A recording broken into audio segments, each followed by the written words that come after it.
Devo fare qualcosa per la registrazione, no? Posto così? Ok, so good afternoon. I have the pleasure to introduce a talk by Bianca Maria Ruggero, who is online, I think, Lorena Rocca and Ilaria Rocca. Bianca Maria Ruggero è fisioterapista, laureata presso SUPSI, Svizzera, specializzata con un master in Rehabilitation Science all'Università Vita Salute San Raffaele, docente a contratto, esperienza in tecnologie riabilitative e formazione musicale come violoncellista. Bianca Maria Ruggero is a physiotherapist specialized in manual therapy, neurodegenerative conditions, and she is an expert in rehabilitation technologies and with a musical background as a cellist. Lorena Rocca è professoressa ordinaria di didattica della geografia, si occupa di educazione all'ascolto, paesaggi sonori, geografia dei luoghi e coordina un gruppo internazionale dedicato all'ascolto sensibile e alla cura dei territori. Lorena Rocca is a full professor of geography education. Her research focuses on listening education, soundscapes, and the geography of a place. She coordinates an international group on sensitive listening and participatory approaches to territorial care. Last but not least, Ilaria Rocca, classe 2005, studentessa di musica applicata alle immagini presso il Conservatorio Venezia di Rovigo. Ha iniziato lo studio del pianoforte a 8 anni, proseguendo commedie e liceo musicali. Con workshop e mobilità Erasmus+, approfondisce il rapporto tra suono, spazio e immagine. Ilaria Rocca, born 2005, is a student of composition for visual media at the Venezia Conservatory in Rovigo. She began studying piano at the age of 8, and over time she became interested in digital music production and in the world of composition for cinema and media. Through workshops and Erasmus Plus mobility, she explores the relationship between sound, space, and image. Thank you for coming, and please. Grazie mille Alessandra.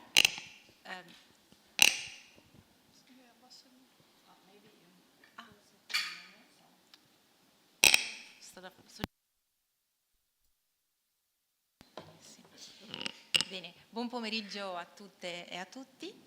È un piacere per noi essere qui. Siamo in formazione ridotta perché Bianca in questo momento è a Boston, alla Boston University, in un laboratorio di recupero neuromotorio e quindi la vedrete comparire in un video che per scramanzia abbiamo visto bene di registrare prima di farlo e presentarlo qui insieme a voi. La domanda di ricerca che guida la nostra riflessione l'avete vista.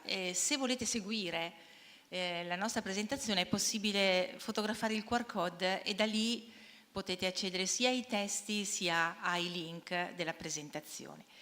Queste sono le aree. Al centro abbiamo l'ascolto ed è un ascolto che si radica a questa dimensione propriocettiva che sentirete richiamata più volte all'interno della nostra presentazione. Questo ascolto, che è un ascolto situato, che ci ricordava anche Alessandra questa mattina, cioè un ascolto che fa i conti inevitabilmente con questa risonanza e quindi col fatto di essere all'esterno e all'interno e in un dialogo costante fra interno ed esterno. Gli ambiti sono molteplici, appunto quello medico, in particolar modo quello legato alla fisioterapia. Nella nostra riflessione familiare, perché siamo un piccolo gruppo con dei cognomi ridondanti, Ilaria è mia nipote e Bianca è mia figlia, quindi gioco assolutamente in casa. E a Natale è arrivata la call, al che questa grande passione che ci unisce tutte e tre per la dimensione sonora ci ha fatto un po', ci ha sollecitato e abbiamo pensato a che cosa potevamo prendere come elemento chiave. Bianca ci ha suggerito una via che a noi è sembrata estremamente interessante, quella del dolore cronico alla schiena.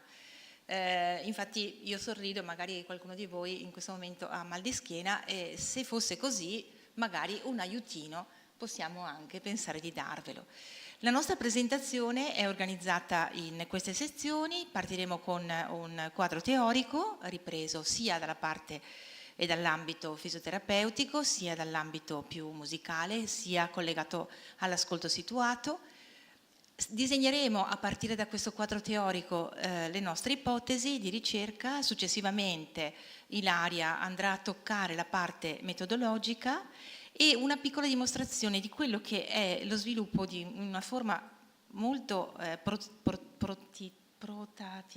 prototipale, ce la posso fare, un piccolo prototipo che ci auguriamo possa essere sviluppato perché proprio rispecchiando uno a uno questa dimensione teorica ci pare che davvero possa offrire numerosi spunti.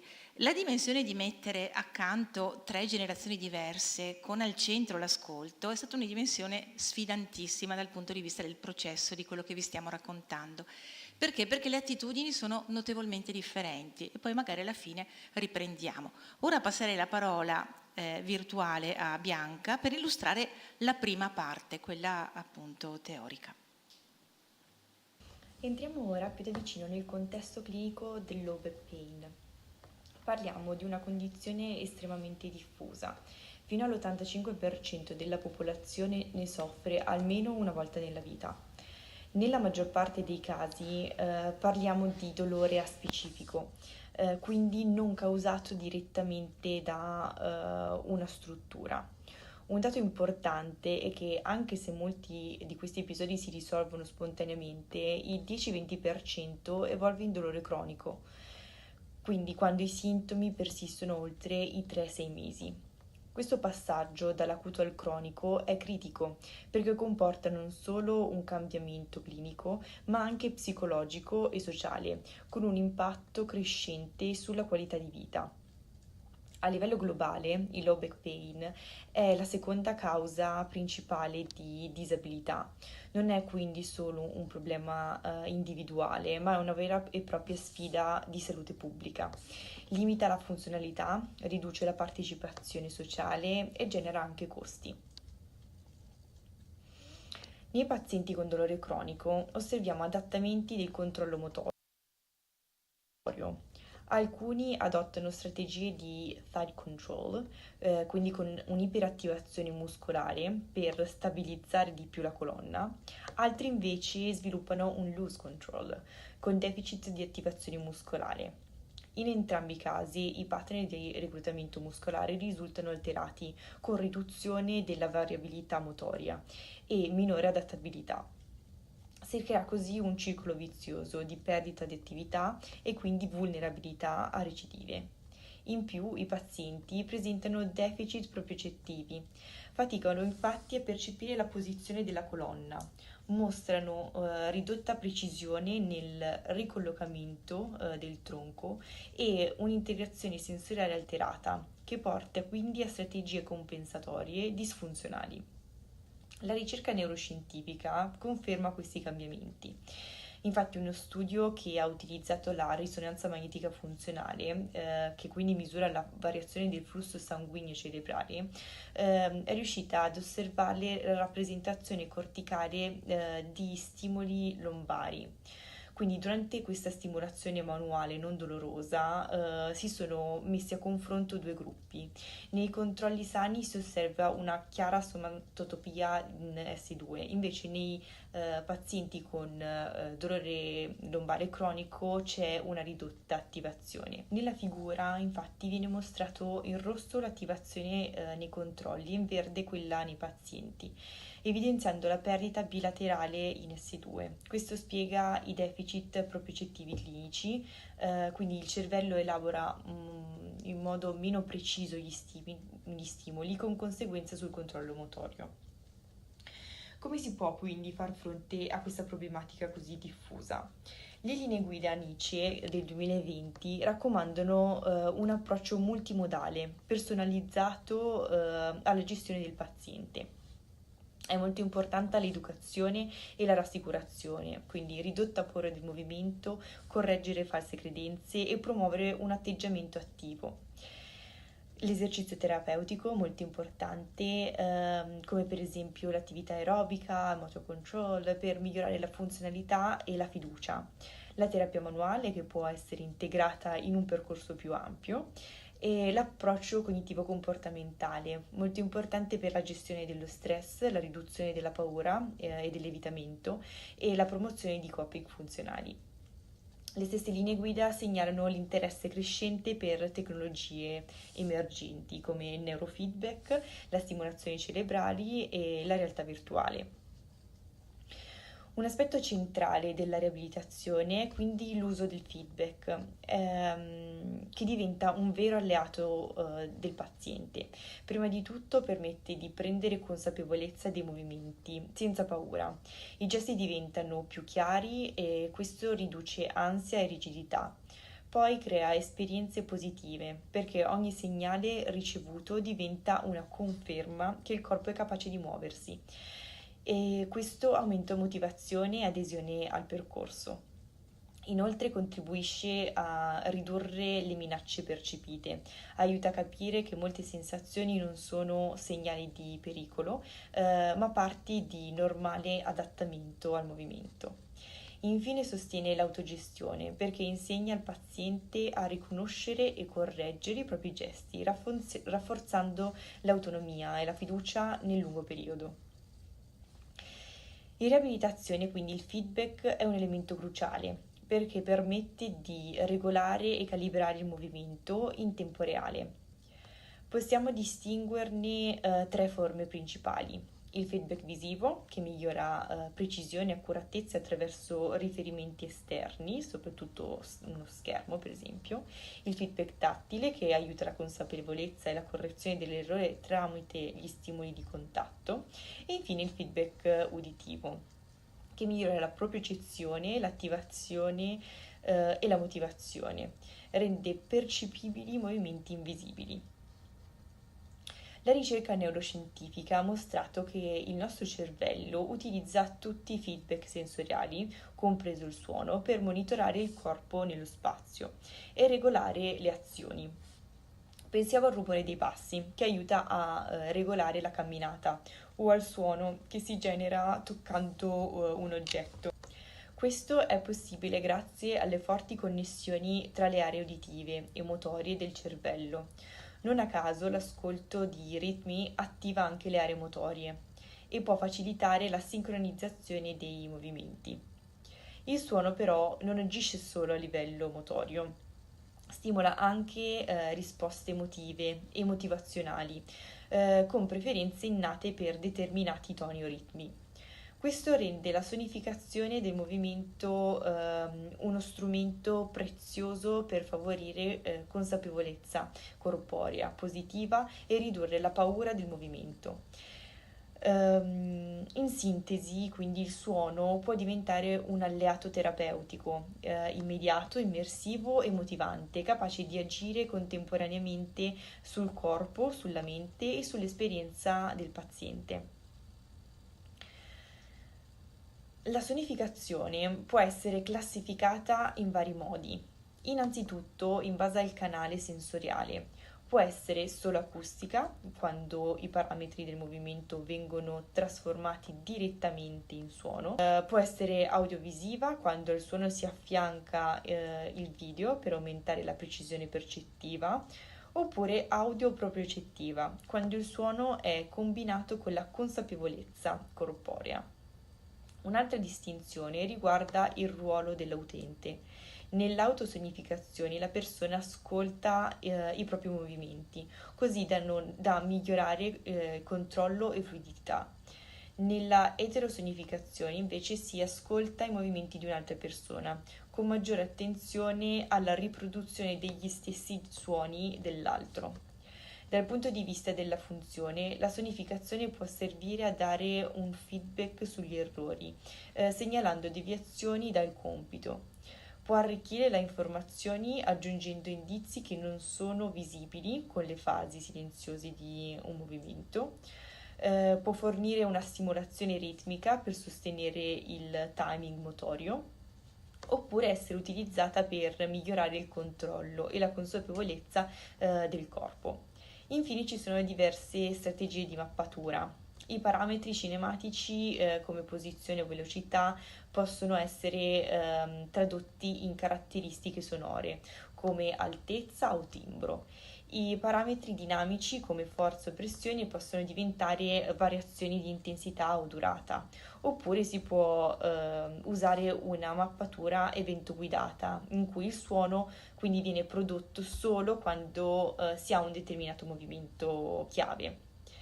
Infine, quindi, il nostro approccio favorisce una vera e propria self-sonification in cui il paziente ascolta i propri movimenti e li trasforma in un'esperienza positiva di consapevolezza e di movimento. Chiaramente all'interno di questo quadro teorico c'è la dimensione dell'ascolto, ascolto che non è puramente un atto uditivo, ma è un processo che coinvolge il corpo e la relazione con gli altri. L'ascolto, come dicevamo anche all'inizio, è situato, prende forma esattamente nel contesto in cui avviene e coinvolge postura, gesto, interazione con lo spazio, e l'esperienza sonora nasce proprio da questa interazione fra dentro e fuori, in cui il corpo diventa proprio l'antenna che fa risuonare il suono. Perché il suono nella cura del dolore cronico? Perché abbiamo visto che gli stimoli visivi occupano tantissima parte, ma rischiano di far concentrare il paziente sulla modalità e sulla postura. Come avete sentito dal quadro teorico e dalla voce di Bianca poco fa, all'interno del dolore cronico la cosa importante è che ci si muova e che non ci siano movimenti giusti o sbagliati. E da qui partono le nostre ipotesi di ricerca, in cui appunto la sonificazione del movimento va a migliorare l'accuratezza propriocettiva e di conseguenza la consapevolezza corporea che il paziente ha. Inoltre l'integrazione con la sonificazione e con l'educazione, intesa proprio come soundscape literacy, cioè l'idea di essere avvolti e di avere una attenzione mirata all'ascolto, permette proprio di evidenziare questa dimensione di feedback sonoro che abbiamo visto poco fa essere fondamentale all'interno della cura del dolore cronico. La dimensione poi emotiva, emozionale, e quindi lo vedremo tra un attimo, quali suoni scelgo per accompagnare meglio il paziente in questi movimenti, muovono dal fatto che devono essere suoni che emotivamente vanno ad incentivare, a gratificare, a far sentire bravo e autonomo, e quindi di conseguenza un soggetto motivato, colui che si avvicina a questo.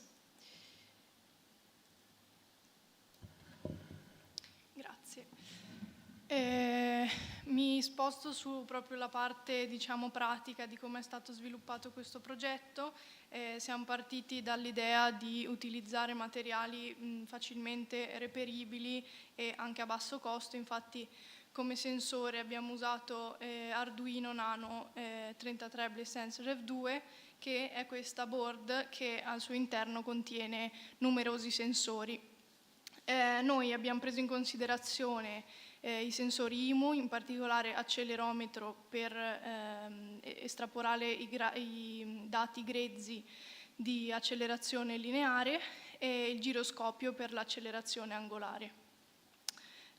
Questi dati grezzi vengono tradotti in angoli che abbiamo deciso di calibrare con dei range specifici che la letteratura consiglia per il movimento, diciamo, standard della schiena, e questi angoli vengono sempre all'interno della programmazione di Arduino, vengono tradotti in control change messages con linguaggio MIDI.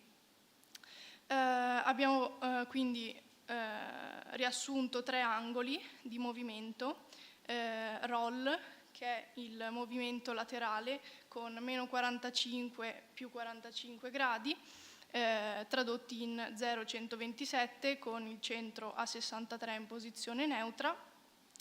il pitch, che è la flessione e l'estensione avanti e indietro, con un range più ampio sulla parte di flessione, e il yaw, che è la rotazione meno 45 più 45, sempre 0,127. Questi dati MIDI vengono ricevuti via Bluetooth da uno script Python che riceve questi dati e li instrada nella porta MIDI virtuale, e da lì nella DAW o nell'ambiente audio questi control change vengono assegnati a parametri personalizzabili e dinamici, in modo da ottenere un suono customizzabile al massimo, insomma. Passiamo, per la scelta del suono, con lo studio della letteratura siamo partiti dal fatto che è meglio evitare allerte di errore e favorire un suono fluido e meditativo, diciamo, in cui evitando questi messaggi d'errore il paziente non viene stressato, ma viene solo condotto ad un ascolto diciamo tranquillo e proprio senza giudizio. Poi il suono è permette di togliere l'attenzione dalla dipendenza visiva, quindi come diceva prima Lorena, non c'è bisogno di vedere cosa sta succedendo, ma tu solo ascoltando il tuo movimento riesci a sentire, diciamo, un ampliamento di quello che è il movimento. E in più con l'utilizzo di un suono magari più complesso, nel senso che porta più stimoli diversi, permette di distrarre il paziente dalla concentrazione sul dolore, e quindi di conseguenza nella nostra scelta di suono per questo diciamo prototipo, perché poi sarà da sviluppare con varie prove, abbiamo scelto di utilizzare una sovrapposizione di patch di sintesi, delle registrazioni di suoni ambientali non invasivi, in modo da ottenere questo, diciamo, drone ambientale con un ampio spettro armonico, e da ottenere un suono multistrato, insomma, che di conseguenza permette di ottenere la possibilità di un mapping combinato all'interno dei parametri, perché nello stesso movimento, nello stesso angolo ci sono mappature su parametri diversi del suono, in modo da permettere un ascolto multidimensionale sui più livelli del suono, in modo da poter porre l'attenzione su piani diversi. Questo appunto, come dicevo prima, è un ascolto che distoglie dall'ipervigilanza del corpo sul dolore, ma permette un ascolto di questo tipo. Passiamo alla dimostrazione con questo breve video, se riesco, ok.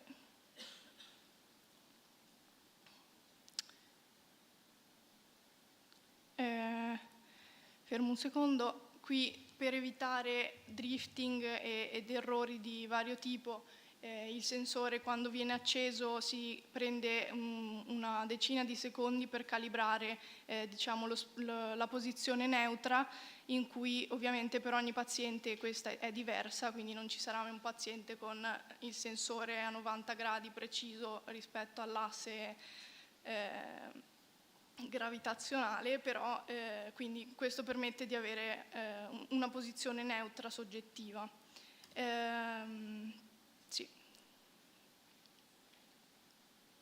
Qui c'è il passaggio su Python.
a livello di scenari futuri e anche di risultati attesi e di implicazioni, vedete che noi abbiamo mantenuto le 3 direttive, cioè abbiamo delle implicazioni cliniche, delle implicazioni educative e anche delle implicazioni performative.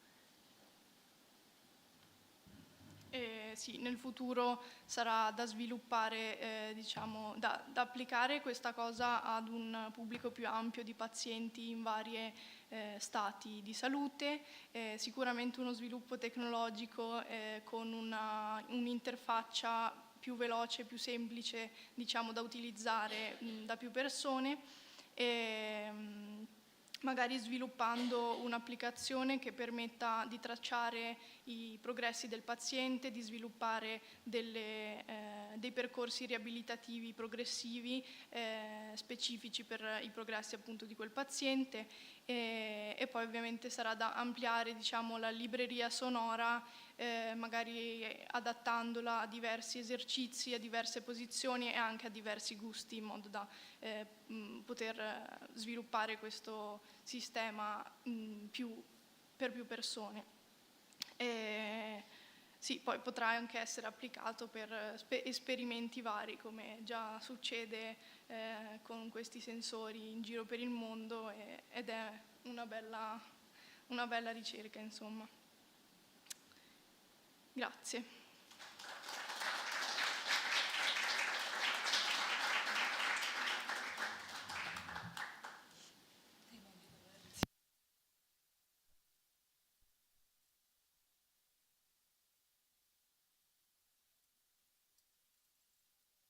Affascinante, molto, molto bello, e poi vorrei vedere poi anche magari la bibliografia e capire se come reagisce magari la medicina ufficiale a queste cose, perché credo che sia veramente una cosa molto importante quella che state facendo.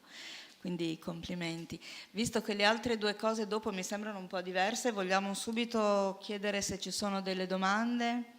Are there any questions? Federica, and then you. Ok. Vai. Scusami, puoi venire qua a prendere, oppure se qualcuno gentilmente. Se no ti passo questo. Ok. No, I just want to, for the sake of clarity and also to avoid the confusion, I just want to signal that there is no continuity between the concept of situated listening we try to address this morning and your way of presenting situated listening. And why there's no continuity? Because in the way you talk about situating listening, you talk about position of body in space, which is something that it's very common in terms of how sound art has been developed through the decades, but not acknowledging that situating listening is about subjectivity and is about identities. It means to dismiss 40 years of feminist and decolonial epistemology, which I wish for us and for the future not to happen. So just as a little point. Thank you. Puoi dirlo anche in italiano? Volevo segnare una discontinuità tra il concetto di ascolto situato che ho introdotto questa mattina e il loro uso di ascolto situato, che fa riferimento a una posizione del corpo nello spazio e non fa riferimento alle tradizioni delle epistemologie femministe e decoloniali, che invece dicono che la posizionalità ha a che fare con l'identità e con la soggettività e quindi con come si relaziona questa con il contesto. Grazie. Sì, grazie molte. In realtà proprio nel dolore cronico, e la letteratura di riferimento è una letteratura medica, vede il rispecchiamento del soggetto del paziente con il dolore, cioè lui non ha un dolore ma lui è il dolore, e in questo caso anche tutto quello che lui percepisce passa attraverso il suo dolore, ed è anche l'ascolto fortemente situato ed è fortemente ancorato alla sua identità. Sì, io sono d'accordo con tutte e due, non so come sia possibile visto che dite cose diverse, ma chiaramente Federica si rivolge al discorso del quello che in italiano chiamiamo posizionamento, mentre qui parliamo di posizionalità o ascolto situato. Io credo che siano effettivamente due cose diverse, che però si possano trovare dei punti di convergenza sul discorso di che cos'è il corpo e di che cos'è il dolore. Chiaro che si parte, cioè fai bene Federica a chiarire questa cosa, perché sennò si rischia di perdere il background a cui arriva il discorso del posizionamento, quindi cerchiamo di tenere presente la cosa femminista eccetera eccetera, però per esempio negli ultimi tempi si parla molto di medicina, di gendered medicine, per esempio ci sono programmi che guardano la paziente in modo diverso da il paziente, quindi forse quello potrebbe essere una specie di, non so, porticina fra le due cose. C'è qualche altra domanda? Ok, tu, scusa. Io avevo una domanda per Ilaria, invece, che sono curioso della parte tecnica, then I'm gonna translate in English. Mi occupo anch'io di suono immersivo, ne abbiamo parlato, e volevo chiederti una cosa, nel senso, tu parli di customizzazione, no? In futuro come possibile sviluppo, e mi chiedo sempre, quando andiamo a utilizzare tecnologie sonore immersive, per esempio, c'è sempre il rischio che ho riscontrato nell'esperienza di creare un po' una distanza tra noi e l'utente, nel senso l'utente non conosce come noi tutti i linguaggi, ovviamente la tecnologia Arduino non sa cosa sia, i MIDI sembra alieno e quindi non si sa, e quindi mi chiedo, visto che il vostro intento ovviamente è creare invece una connessione ancora più profonda tra il paziente e il suo corpo attraverso il suono, se sia possibile a livello proprio tecnico customizzare proprio seduta stante, cioè con il paziente in tempo reale. Traduco solo un attimo così. So what I was asking if, so I'm working with immersive sound myself, and in my experience, what I experience is that when we introduce immersive technology, ambisonic, Atmos, and the like, I experience this distance between me and the users, me and the participants, because most often that they do not understand the technicalities of the technology. And so I am a sociologist myself, I work with participatory research, so I was trying to ask Ilaria if technology also allows us to overcome this distance, for example, by customizing the sound experience on the spot in a participatory way with the participant, instead of just having to go back to the studio, reprogram the Python language, and then go back and say, oh, I did my magic, here it is. So, yeah. I can try to answer directly in English, if it's okay, I don't know. Posso fare direttamente in inglese? Sì? Of course, this is one of the many answers that this project brought to us, and I mean, of course, the technical part. I mean, all the coding. I don't think it will be in front of the patient. We are looking forward to develop this app maybe with. For now, a wider libraries of sounds already ready to use, so that you just put on the sensor and use it. Of course, it would be nice to maybe personalize the sound directly in the spot with the patient, but I think that would be also maybe in a more performance environment, but in the rehabilitative environment, I think that could get away the attention on the chronic pain problem.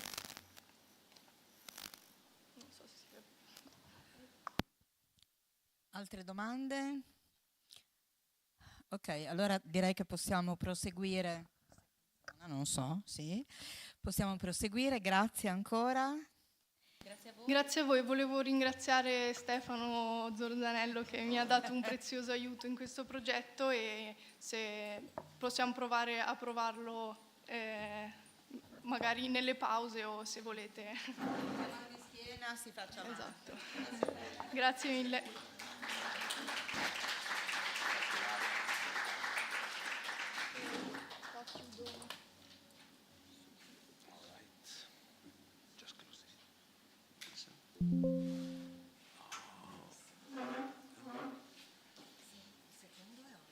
Sì.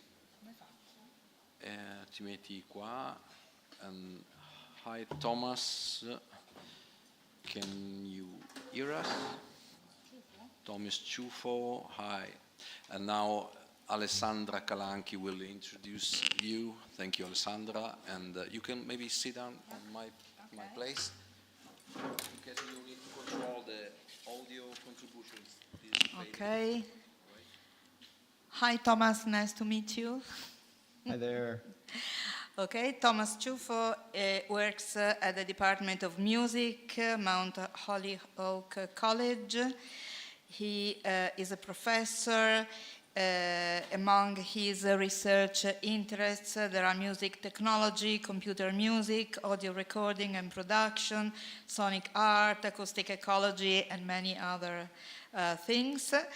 I'd like to listen to your lesson now because I have this very long list of works, but I don't want to take too much time, so please. Thank you. Can everyone hear me okay? Yeah. Yeah? Okay, great. So thank you for that introduction, and thank you so much for allowing me to video conference in. I really wish I could be there in person with all of you, and I want to thank all the organizers for this event, for their efforts to bring this together. My talk today is going to be less about pure research and more about applied pedagogy. So I wish I could see everyone there. I'm assuming that there are a number of teachers in the room, and perhaps maybe even some of you are teaching topics related to acoustic ecology or sound studies. So I'm going to share some ideas related to a course that I've developed and been teaching for a number of years. Let me just get this going.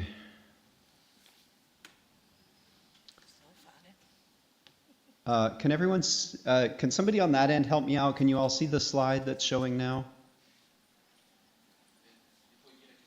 Yeah, okay, everything is okay. Okay, great.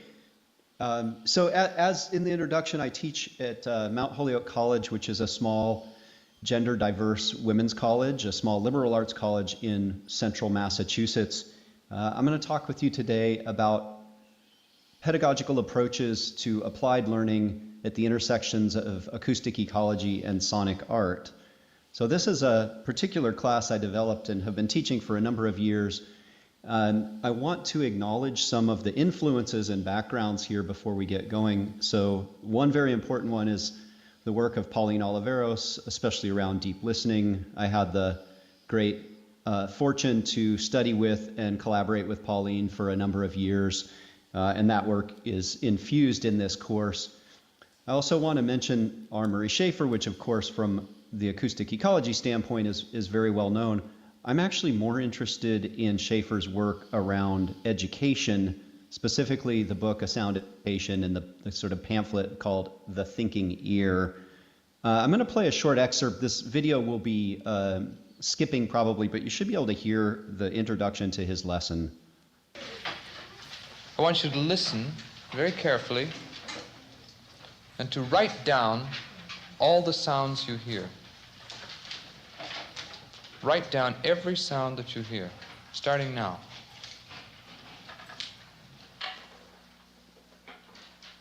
At Scarborough, Ontario, one of Canada's best-known composers, Murray Schafer, is guest teacher at a grade 7 music class.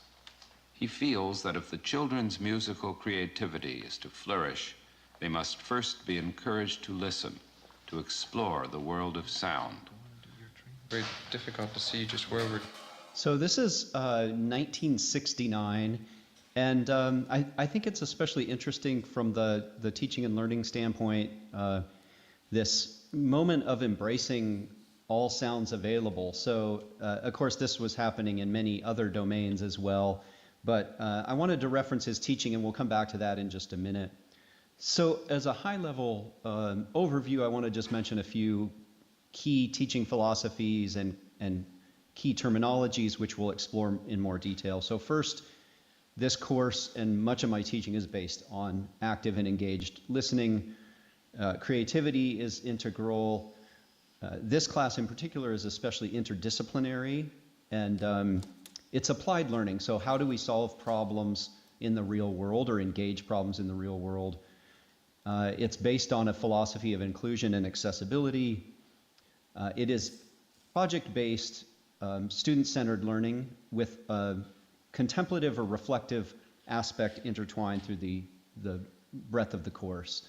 And I'll take those further. For definitions, I don't know the audience so well because I'm not able to join you in person. I'm assuming many of you are familiar with the field of acoustic ecology. Here's Schaefer's original kind of framing of this, which is very specific. I prefer the World Forum for Acoustic Ecology, a much broader definition that embraces education, research, and practice, and includes the scientific, social, and cultural aspects of both natural and human-made sounds. You notice the course title was Acoustic Ecology and Sonic Art, or Sound Art, and that is even probably harder to get a definitional approach to. Of course, I'm not that committed to defining these things, but just as a sort of playful exercise, we could say music and everything else. We could use Cage's notion of organized sound, or maybe Moore's playful tension around the boundaries between music and sound, and the difference between music and musical. So that's a bit of framing. The course design and structure is based on hybridity on a few different levels. So first, I don't know if your schools encourage you to define your courses as either seminars, labs, or studio courses, but I find the most meaningful pedagogical exchanges at those intersections. So courses that include reading, writing, discussion, and creative applied making. It's also hybrid in the content, and you might notice that combining acoustic ecology and sonic art and experimental music and contemplative practices may be a strange combination, but what I've found is that taking topics like acoustic ecology, which can be a little bit hard to contextualize, and framing those more around the hybridity of acoustic ecology and creative making seems to give students a way of engaging that is somewhat unique. And again, this is project-based learning. Students, I think, learn much better, and humans learn much better when we apply, make, engage. So I'll use this term student-centered. This means giving students or positioning students in a way that they have a strong sense of personal responsibility in the course, that they can direct the content, form, pacing, and other aspects. I mentioned in the key philosophies this idea of accessibility, and so this course and most of the teaching I do at the college level has no prerequisites and no assumed notions of what students have done or not done in the past. And I think music is often kind of a gatekeeper in this regard and expects certain proficiencies. So courses like this allow a much more accessible vantage point for students coming from all sorts of different backgrounds. This last element is a little bit tricky. Contemplative practices are often a challenge to integrate in a thoughtful way in broader teaching and learning practices, and are often reserved more for religious studies or philosophy or other areas where it is more germane. But I think it's really important, especially with listening as the focus, to come back to contemplative practices, and I'll talk about that a bit more. Just a few logistical things. I think most of us in our teaching now are using course materials that are widely available, hopefully at no cost. Even the technologies, the applied hands-on technologies, are broadly available and free and accessible. I use group-authored course blogs or other ways for students to share outside of class. And that sharing is extended through use of sound sharing environments like SoundCloud, so students are always posting work in progress, getting feedback from one another, which really helps decenter my own positionality in the class. This follows through to project presentations with more of an emphasis on self-discovery, reflection, and listening awareness. And that's what I'm going to focus on here in a minute. Just a couple of quick examples from the class. This is the course blog where students are encouraged to share current event, little mini research projects that they discover. So there's a sort of crowdsourcing aspect to this. As I mentioned, they share their work in progress as well as their finished projects. This is a short example of a work in progress by a student. You should be able to hear.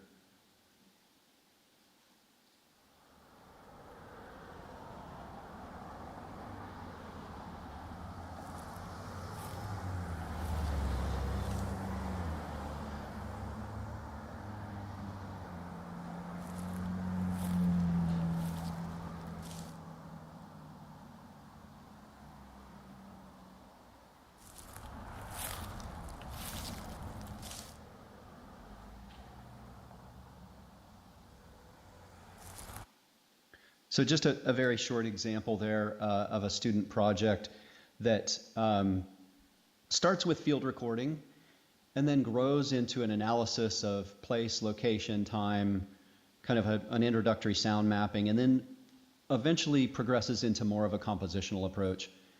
In addition to the compositional elements, students are also have the opportunity to do small research projects. Again, this is an introductory course, so the research is pretty preliminary, but some recent topics include a student who was going into education who wanted to see if she could design a Soundscape lesson for second grade curriculum, and she got to practice this and try it out in her student teaching.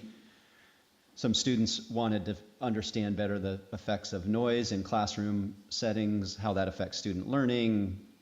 There's often an interest in health and ramifications thereof, bioacoustics and noise pollution, and of course a lot of interest in sonification of climate data. So these are another example of kind of the applied aspect of the course.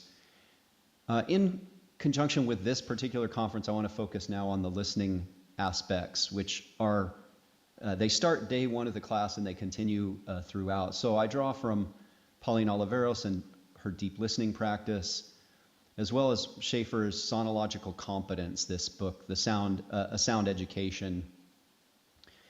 We talk about Hildegard Westerkamp and her approach to sound walks.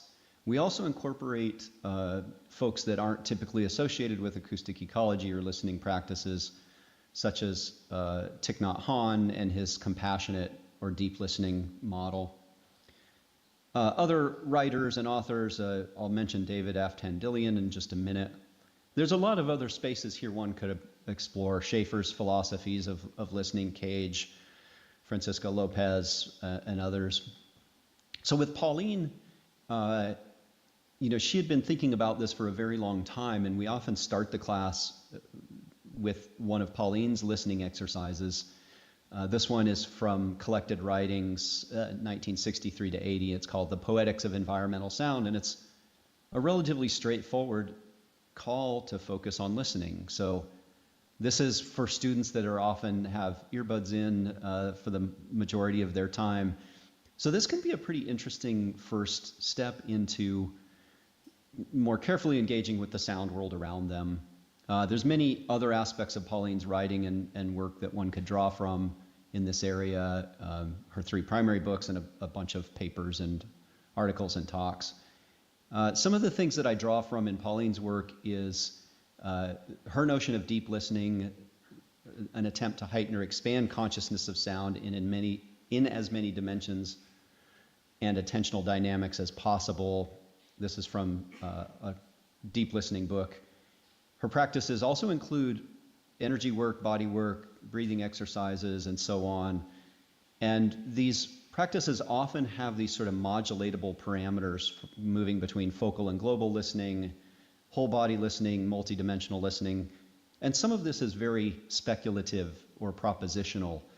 And I think that can be an interesting addition.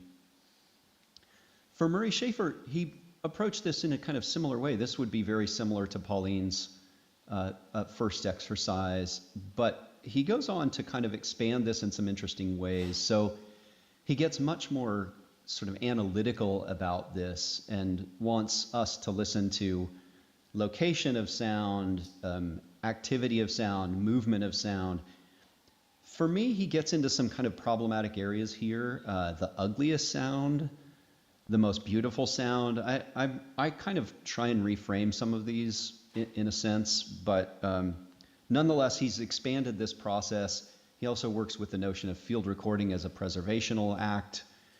Again, there's some problems, I think, theoretically with that, but nonetheless, bringing in recording and mediation as a part of the listening practice can be interesting. So he expands listening awareness through describing, analyzing, categorizing, seeking out sounds. He works with sound diaries, making and imitating sound, so kind of bringing in a performative nature, and then using tape recorders or audio recorders in this day and age as a sort of investigation. Then his writing, both in acoustic ecology and in listening, moves from soundscape understanding to soundscape design to soundscape composition. And this course follows a kind of similar trajectory into sound art composition. I want to mention one more listening model here, which is a teacher at Texas Christian University that I met some years ago, and he shared with me very generously a listening exercise that he does in a course that he teaches, which is really about approaches to nature and the sacred. And so it's kind of drawing from Oliveros and Schafer in a sense. So we start with finding a place where we can be free of distractions. I don't know if that's possible, but he encourages us to breathe, center, do kind of a reflective check-in, and then observe visually the location that we're occupying, the landscape around us, and then reduce visual input to focus on listening, and then explore with sound, move from sound to exploring with touch and smell, which is kind of an interesting multimodal approach.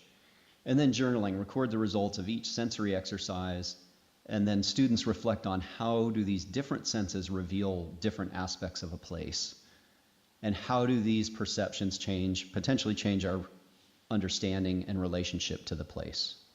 So this is one of the later listening exercises that I ask the students to do after they've worked through some of the preliminary ones.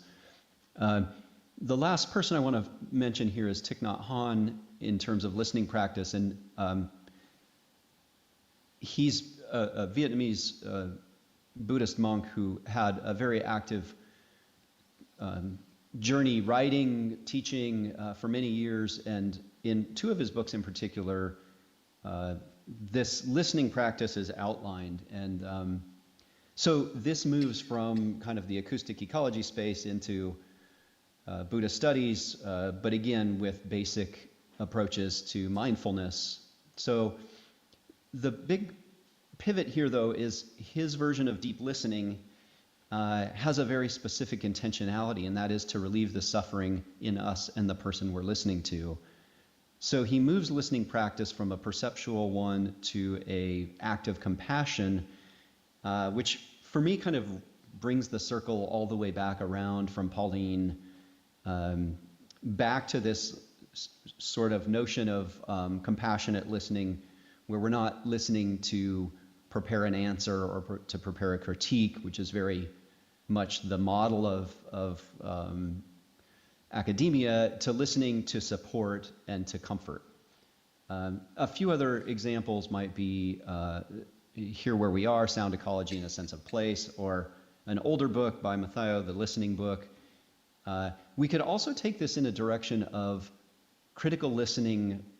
This is more from audio production and recording, so this is more like recognizing frequency and recognizing compression, so more of a technical approach, less humanities based, but could still be useful in some regards. So I want to just finish with a quick look at some of the ways one might apply this into a project-based context. And for me, this is really critical. I think students learn just much more deeply and with a higher level of engagement when they're participating in a pragmatic applied model. So we do a lot of field recording or phonography. This can be done with devices students already own, although phones and tablets obviously have their technical limitations. The recorder on the right is a very inexpensive recorder, less than $100 US, and works very well. There's a number of free tools out there for doing the technical work, so many options, Audacity, Ardour, free ones, Traction, so on and so forth. And then if your school supports other professional tools, those can be available as well. For those of you who might be interested in integrating more project-based work, but feel like you don't really have the technical skills, I just want to suggest that you don't have to be a technical expert to help students get started with project-based learning. They can learn from each other, you can all learn together. Doesn't really require a lab or a dedicated space. Students can share equipment, and again, we talked about free resources, but a lot of what I'm working on here with the students doesn't necessarily need the technology at all, but it can be an expansion of their learning in some really interesting ways. So just a few closing thoughts here. Adaptability, these ideas that I'm sharing hopefully could be integrated or used across a number of different age groups, demographics. I've done some of this with young children who are very excited to explore listening, and once they have a recorder, their whole world kind of shifts. Their listening shifts, their performativity shifts. It can be really fun. These ideas that I'm working with could be smaller modules. They don't have to be semester-length courses. They can be one-off workshops. Some of my former students are now working in environmental studies, and they're teaching and leading these workshops at state and national parks and other spaces like that. The readings can be reduced, added to, like this isn't a graduate seminar, and it doesn't necessarily have to have detailed readings. That can go a number of different directions. I don't do a lot with performativity or sounding exercises, but that was a lot of Pauline's work, and that could be brought in as well. And again, many of these resources are easily and freely available. So in closing, some strengths I think of this approach to teaching and learning. It's clearly an interdisciplinary combination, which introduces students to cross-disciplinary and interdisciplinary thinking. By hybridizing the acoustic ecology part with the sonic art creativity part, it gives students this sort of breadth of experience. Overall, students report positive learning experiences. Self-directed learning is a tricky engagement. Students coming out of high school, at least in the country that I live in, are often more test motivated. So redirecting or reframing it as student-directed, self-directed is a challenge, but often a worthwhile challenge. I do believe that it helps students develop a deeper awareness of sound, and in some ways, at least pertaining to listening, a deeper sense of self-awareness and mindfulness of the world around them. Now, challenges, unresolved aspects, there are many. This is a lot to explore in any one course, so balancing breadth and depth is not easy, and I tend to go for breadth over depth. It's an introductory course. Interdisciplinarity is harder to support than it might seem, so this course involves music, environmental studies, communication studies, so on and so forth. I think it's best if it's team taught, if possible. Students do care about grades, at least my students do, so how to deal with the grading tensions while encouraging exploration and risk-taking is an ongoing challenge. And then how to integrate the contemplative aspects without alienating students. That's a very delicate line, I think, and I'm always looking at ways to take this out of the classroom. How can this be community-based learning? How can it move beyond the context of the school itself?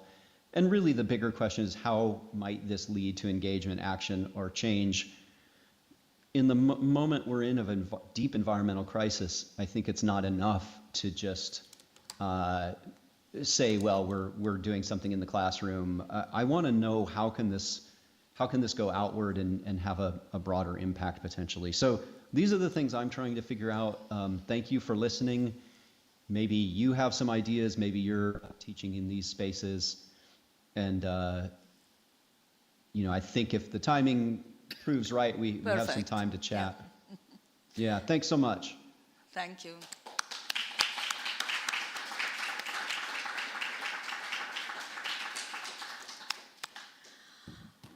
Are there any questions, comments? Please. Can you take this? Oh, this one. Thank you. Hello. Thank you for your talk. I just want to say how generous I feel your talk has been in sharing your insights and experience. And I was just wondering, the college that you teach at, how's your course been received by your department and the school overall? I'm just curious about that. Yeah, thank you. That's a great question. I'm very fortunate where I teach now. I'm at a progressive liberal arts college that cares deeply about all of the topics that are embedded in this course. So, and I'm an interdisciplinary researcher practitioner. I work with a number of different departments, but my official home is in music, and my music faculty colleagues are supportive and open and just absolutely wonderful. I will say that hasn't always been the case, and at a previous school, the music department would not allow me to teach this course. They got all embroiled in, well, would you have to have music theory first, and would it count to the degree? And so I ended up teaching it for the honors college that was more of a liberal arts, humanities-based model. Here, even though it's not a legitimate STEM class, the work we do in acoustic ecology is not deeply grounded in research methodologies. Even so, environmental studies cross-lists it, and art studio cross-lists this course as well. So I'm very fortunate to be in a place where this type of teaching and learning approach is supported, but I know that's not always the case, and I think that's unfortunate. I've got a question. Maybe it is a provocative question. I'd like you to enlighten me about your choice of not speaking of a historical attitude. I was wondering about Schaeffer. You quoted Schaeffer and also Oliveros and others. Well, I would like to know if students are aware that Schaeffer was a pioneer while others are not. So if they have a diachronic knowledge of soundscape studies. That is the first question. And the second question is, I didn't hear about inclusion, diversity, gender. Is that because now they are taboo words in the United States, or it is not important in soundscape studies? I'm going to start with the last question and then maybe ask you to reiterate the first question. I'm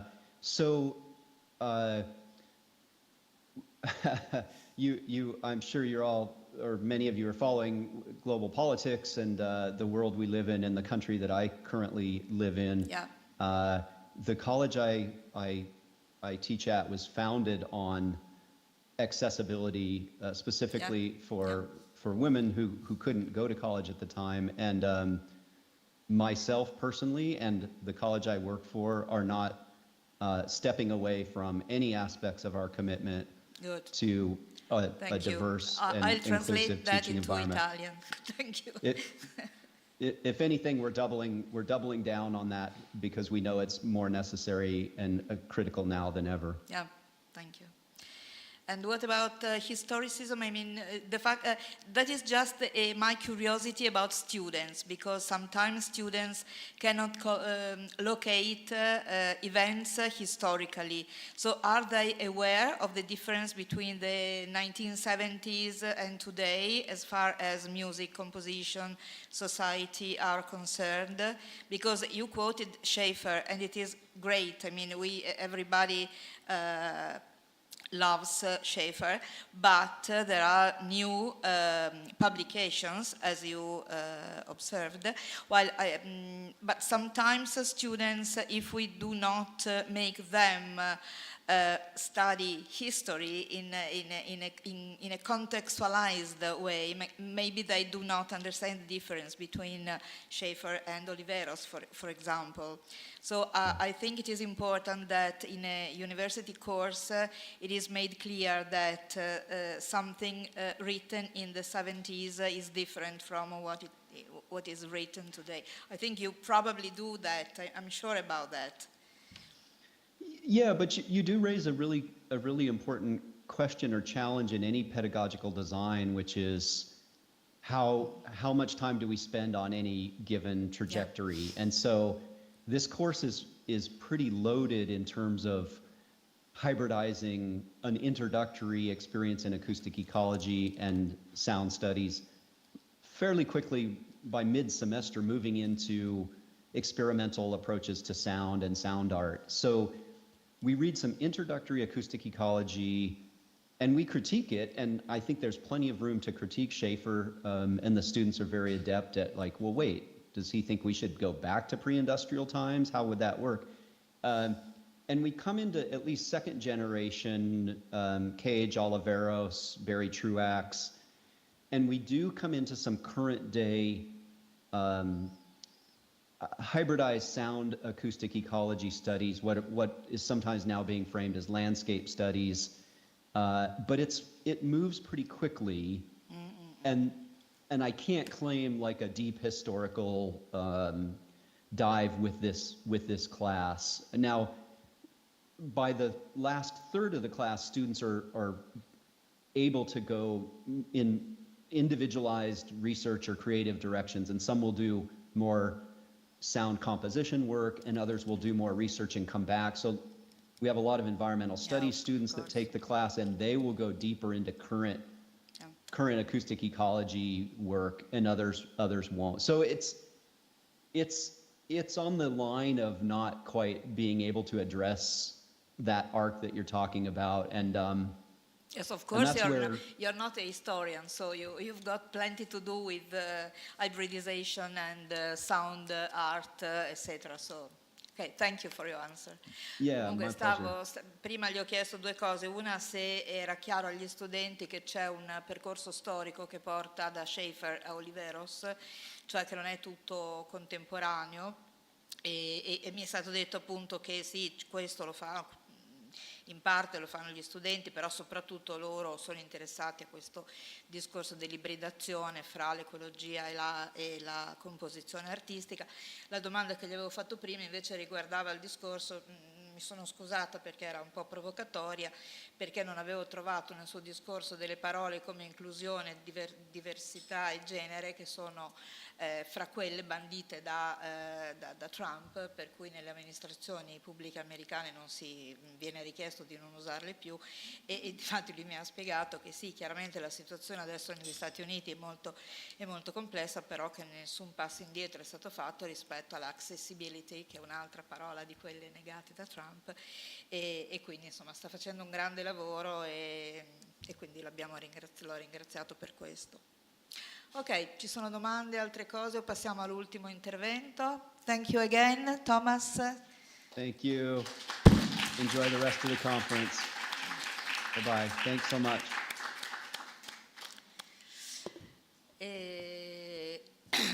Ok.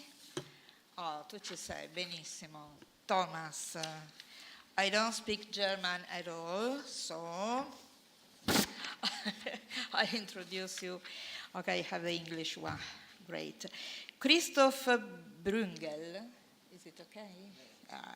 Is a transdisciplinary artist whose work spans electronic music, sound art, and visual art. He is interested in the fragility and instability, as well as in the ecology and complex entanglements of the human and non-human world. I'm very curious to know about your research. He explores not only how embodied sensory knowledge of specific places informs transdisciplinary practice, but also how aesthetic approaches can open up modes of encountering the world. He carries his research at the University of Music and Performing Arts, Graz, at the Zurich University and the Federal Institute of Technology Zurich, sorry. Christopher Brungel è un artista transdisciplinare la cui opera cioè comprende la musica elettronica, la sound art e l'arte visiva. È interessato nella fragilità e nella instabilità, così come nei complessi, nelle complesse connessioni dell'ecologia, di ciò che è umano e del mondo umano e non umano. La sua ricerca artistica è fortemente radicata sul campo, nel lavoro sul campo, e esplora non solo come la conoscenza sensoria dei sensi di luoghi specifici informa la pratica transdisciplinare, ma anche come l'estetica si approccia modi di incontrare il mondo. Io smetto di dire perché ho già veramente ho tradotto malissimo, scusatemi. Lavora a Graz e anche per l'Università di Zurigo.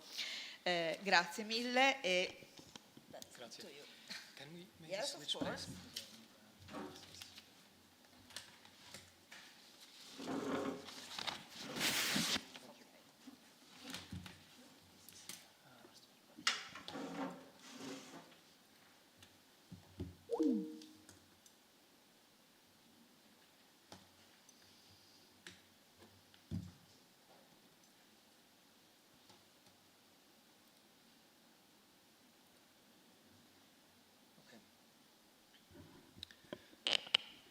Yeah, good afternoon. Thank you very much for the kind introduction.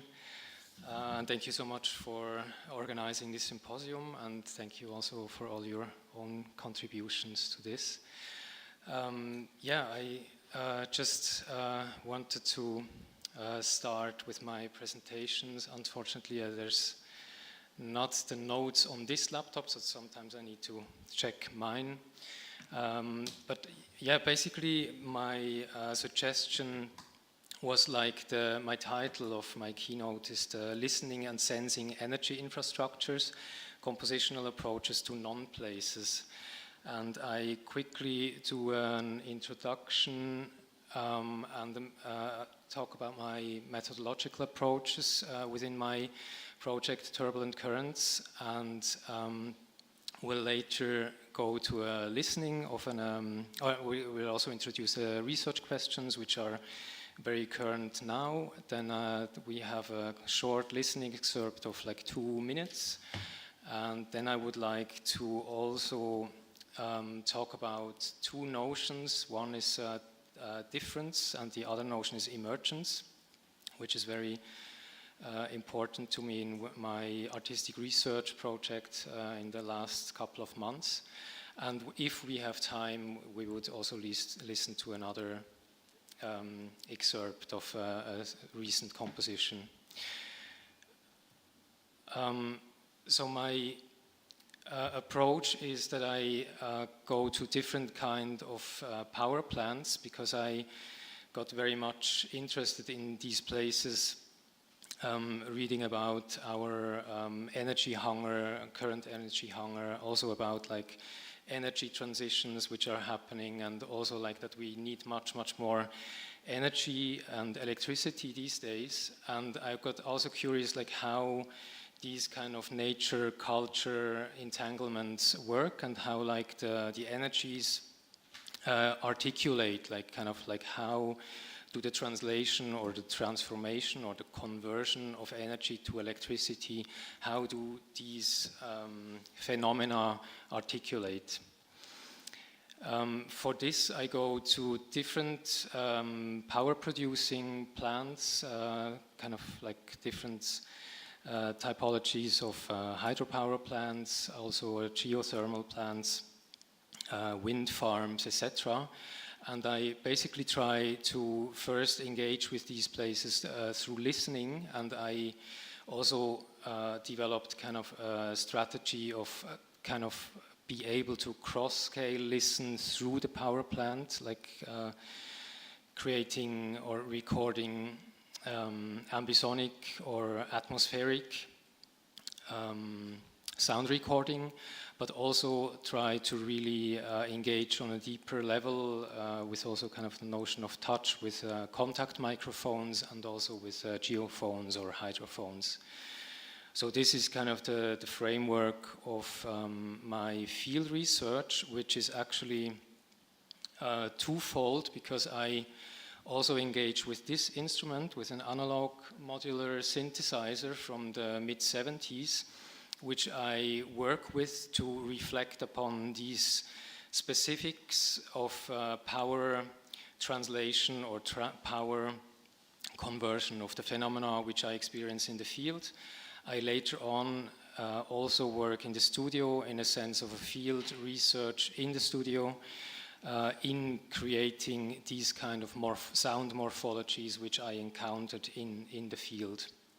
And I also try, from a methodological point of view, I try to engage with, for example, sensory ethnography, which is really kind of having this threefold process of knowing in, knowing about, and knowing through. Like the knowing in is basically the putting yourself into the field, whether it's the studio or, in my case, also the power plants. The knowing about is maybe more kind of this reflective analytical process which happens in the sensory ethnography, and the knowing through really happens in my case engaging with these sounds from like kind of the creation of sound out of pure electricity with this instrument. So from this methodological approach, research questions arise, which are, for example, like how can sonic and non-sonic experiences from electricity producing infrastructure be translated into acousmatic compositions? Or where do emergent moments appear in the field research and in the studio, and how can they be translated into compositional practice? Also a question is what epistemic potential lies in this translational process, and how can composition create a deeper knowledge about those places of energy conversion? Maybe this is in German because it's quite crucial. I mean, I will explain it afterwards, but it's quite crucial for me to engage with this kind of prototype theory, which I also apply on the project to kind of have a deeper relation to the sonic phenomena which I encounter. So I kind of draw from Eleanor Roche's prototype theory, and this is quite difficult to do in a foreign language. So since I'm German speaking, kind of especially these kind of sound typologies and families are written in German, but I will afterwards tell you more about it. For now, we could listen to an excerpt of a recent composition, which you actually also hear in this one installation, which I have, like this headphone installation in. It's not room number 9, but I think you will find it. Then we can. It's like 2 minutes listening excerpt.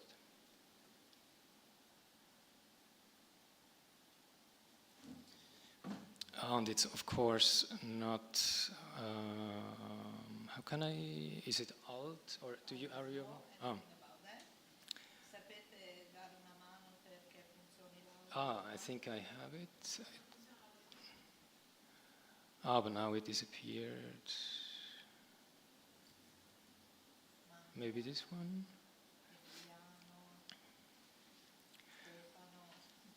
If Stefano, he disappeared. Yeah, probably in not to lose too much time, and since you have the installation, we could also skip this, or maybe we can also listen to it later. But I mean, no, it's a PDF. We had to convert it to a PDF because it's not PowerPoint and no media involved. But anyway. So to kind of engage with the synthesizer is very crucial to me in this project, because I really have to think of like how the field recordings are actually kind of configured so I really have to listen closely what happens, and it's really astonishing and really also amazing what I learn through the usage of the synthesizers, how rich field recording, even just like mono contact mic recording, how rich it is. And it's basically, we have on the left side the processes which happens in the power plants, and for this situation here it's an analyzation of hydropower plants. So we have the typical processes like building up pressure or rotations or swirlings, etc. We have kind of material constellations or configurations, which is in the middle, which is about architectural material, but also like environmental material. And on the right, it's the kind of the spatial configuration of these places, like huge echo chambers of power dams, or also just like very small pipes which conduct energy. And within this configuration, these kind of sound articulations happen. Sorry, Stefan, I just tried to find my files, and they seem to disappear. I don't know where you put it.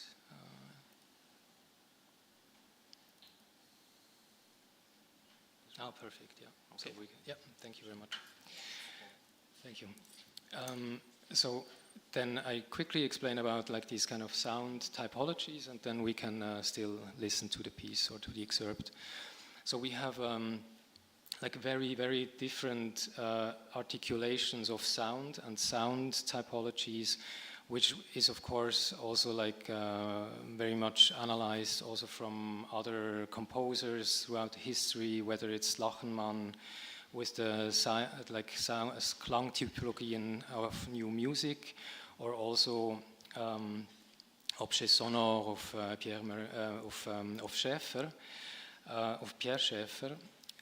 So I really try to kind of analyze what I can listen to, and also like how, in a sense of this kind of family resemblance of Wittgenstein, I created these kind of families of sounds which happens. And for the piece we're listening to now, it's about noises like Rauschen is kind of noises of water, like very kind of rich spectra, but also like Zischen or Kreischen, it's kind of basically all the articulations, especially also in pipes where a lot of pressure happens, is articulated. And in a second part of the composition, we also hear kind of the spatial configurations, which I really have to kind of really compose from scratch with the synthesizer. So you don't really hear any field recording in this, but you hear also only sound synthesis. So I hope this will work. And it starts quite loud, so don't...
So the question now for me was like, what do we actually hear and what do we listen to, and like how to understand these kind of compositions.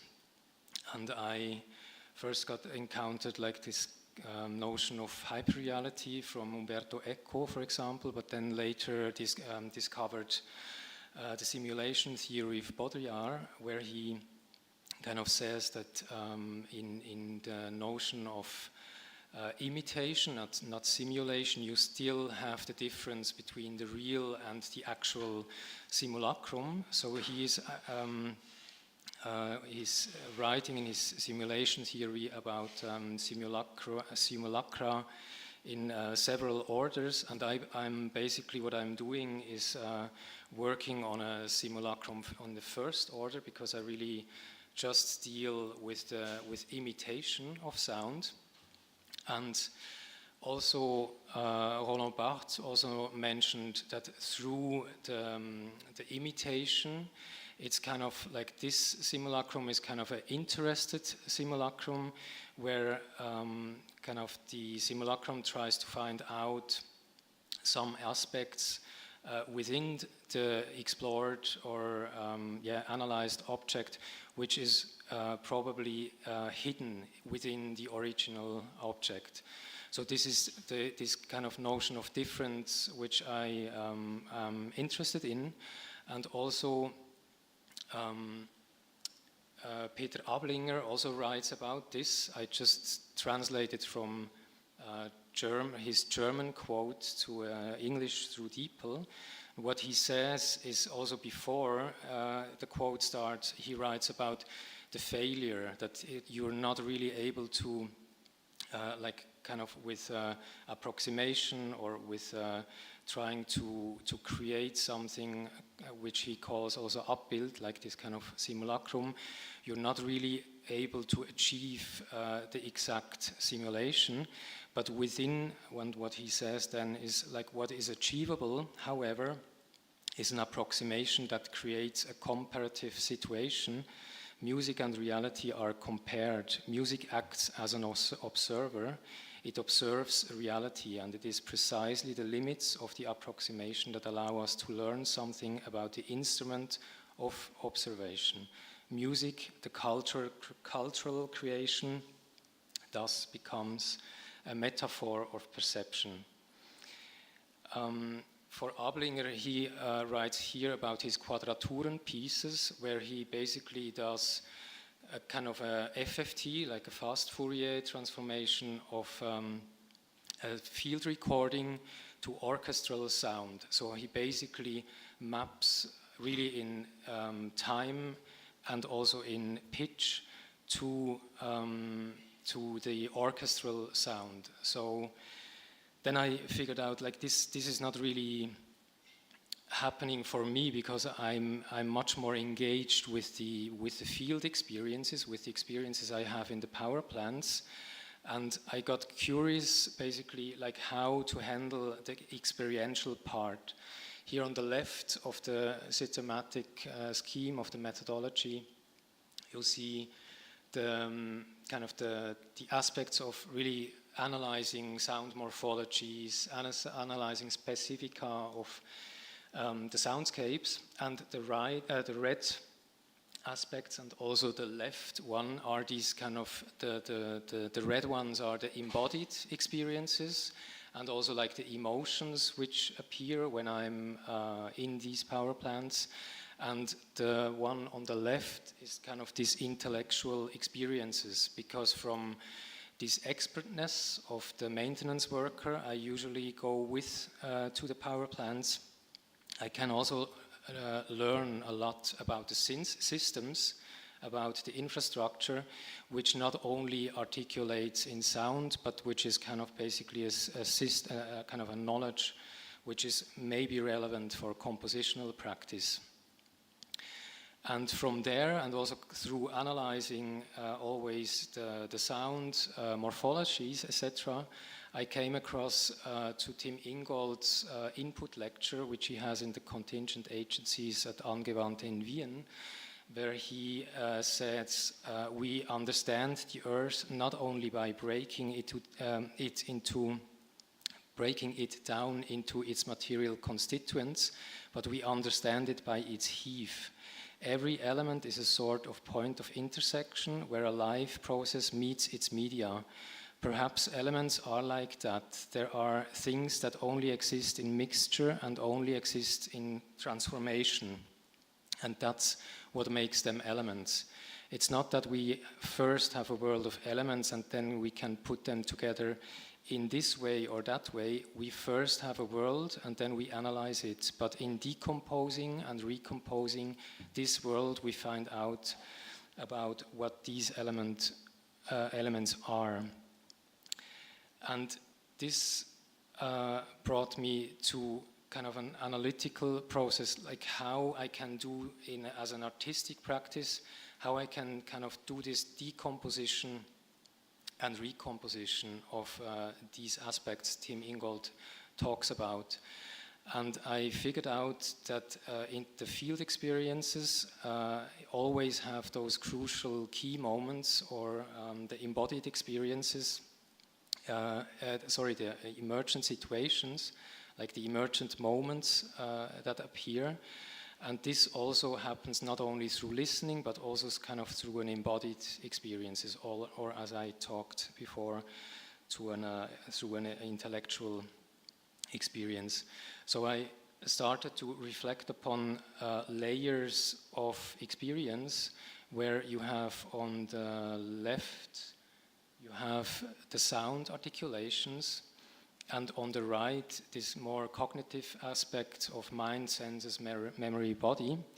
And within, in the middle, you have the layers of, like, it's also kind of the material contact, like where the really kind of the sound articulations come from. You have architectural and territorial kind of landscape layers in scale, the technological aspects of the infrastructure itself, but also the meteorological. And through these analyzations, I also think about like how different moments of emergence happened, and what kind of entry point is it. And this helps me in creating the compositions with the synthesizer. And for example, for the Hörbeispiel 1, like the listening excerpt we just heard, it was a much more embodied entry point to this phenomena, because I never actually heard these kind of morphologies or articulations in the system itself, like through the microphones. So basically the sound technology also has its limits, but I also learned about it, for example, through being in the situation of, for example, doing a contact microphone recording between a turbine and the generator. So it was a much more embodied, primarily entry point, and then later on a sonic, and then what I also refer to the space, creation of space, the architectural. And this basically, yeah, maybe it's good to, like, that the emergent moments I also try to recompose. So this is kind of an assemblage of how I experienced it on all the different levels. And then the listening excerpt, you can maybe listen by yourself in the installation today or tomorrow. And since it's already 20 minutes over, I would say I would stop. Yeah. Thank you very much.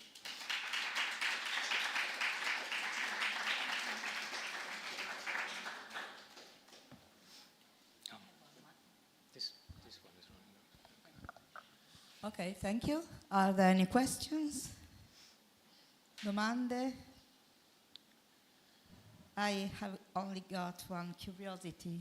In one slide, there was written, and you read it, that music is a way, an instrument to observe reality. That is a metaphor, of course. But why observe and not listen? Is it the same? It is different? Because I find it quite strange that we should use a visual term like observing. Well, etymologically, I'm not sure where like kind of observing is coming from, but translation because it was a translation into English. Maybe. Yes, like I mean, you're right. Like the German word Ablinger as a composer uses is beobachten, and but I mean beobachten etymologically is also kind of achten is kind of paying attention and noticing, like. German is quite more complicated than Italian. Probably. But I mean, yeah, this brings also like this maybe notion from Lovenhaupt Singh, like this kind of noticing and also kind of being aware and awareness, I would say. And like in Italian, percepire probably is something different. Perception. Not only observe with your sight, but with many other senses, and to pay attention to. Yeah. That's what you meant. No, stavo chiedendogli se quando parlava della metafora della musica che osserva la realtà, se era proprio necessario usare il verbo osservare o se si poteva usare ascoltare. E giustamente, ma perché era probabilmente una traduzione, perché qua abbiamo il tedesco, l'inglese, l'italiano, infatti lui mi diceva che in realtà il verbo che lui ricorda che ha usato quel compositore in tedesco non indica esclusivamente l'osservare con la vista, ma proprio un fare attenzione a, per cui qualcosa che coinvolge anche gli altri sensi. And I mean the observation notion of Ablinger is basically because he speaks about this kind of relation between the simulacrum or his quadraturen and the reality. Sì, and I mean, of course, reality is also always very difficult. I mean, it's another keynote for itself, and of course also he uses a phonography to analyze or to translate into the orchestral sounds. Questo diventa, it is becoming too difficult for me. So, c'è qualche domanda? Okay.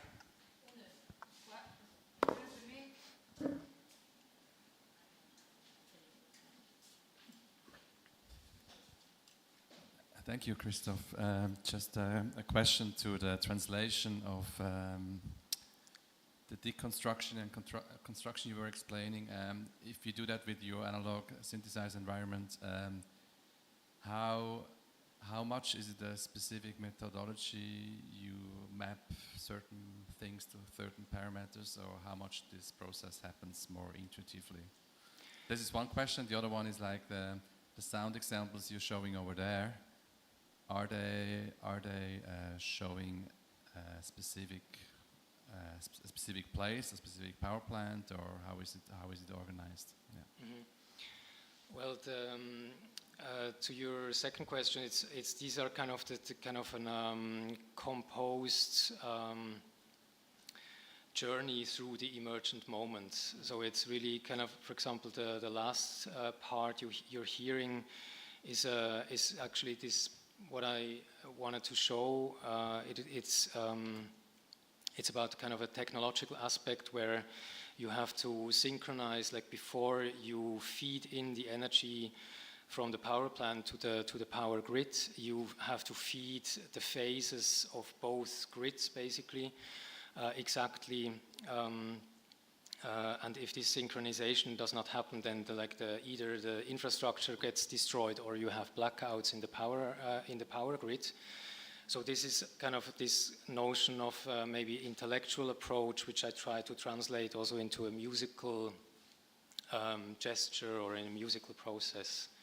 And the first question was about like how... Yeah, it connects to what you just described actually, is the translation of your analysis to your sound environment. Is that something? Genau. Yeah, I mean, I don't do kind of like sonifications or audifications. It's really kind of all happens through listening actually in the studio. But also since I discovered that memory and embodied experience is much more, or not much more, but is also very important, and not only the field recordings are used to listen to them and translate them, but also kind of what my experience as a human being is in those places. Since I discovered this is much stronger than I, from the start in the project, thought. I wanted to address also this level of experience also in this presentation and of course also in my compositions. Okay, thank you. Thank you. Herzlichen Dank für diesen Vortrag. Thank you very much. One question, perhaps you can make a concrete example for this process Alessandra had in her thoughts. One example for Musik ist Beobachterin. Could you tell perhaps a process in music or a composition or a situation in which we can understand it more touchable? Well, I mean, you mean it like from the sound excerpt we listened to, or also like from the Musik als Beobachtung in the synchronization process, for example? Perhaps an author, a composition, not from you, but in another form? Well, I mean, for example, I mean, Musik als Beobachterin, I would also say, for example, what Pauline Oliveros did with her Max Patch, she created after she had the experience of the deep listening, I mean, the actual deep listening happening, which happened in the cistern, not the method, but like what she experienced with her band, with the deep listening band in the cistern. She later on tried to also kind of closer beobachten or closer explore through an application, through a program she programmed. It was a kind of Max MSP patch with a different kind of or similar kind of phenomena she had in the system, and she wanted to bring this experience also to stage and also be able to improvise again as she did it in the system, but doing this in the stage, on stage. And so she created a sound transforming program which she used to interact with. And this is also kind of a sort of Beobachtung or experience and also translation, which she also tries to bring further what she witnessed basically in the system to a broader audience, for example. That's how I see the, like from other, or I mean also, what is Hartwood's memory space, I think, like Hartwood in brackets from Alvin Lucier. He sent students to the city, listening to the city and perform with their instruments and come back to the stage, to the concert hall and performing through their instrument what they listened to out in the city.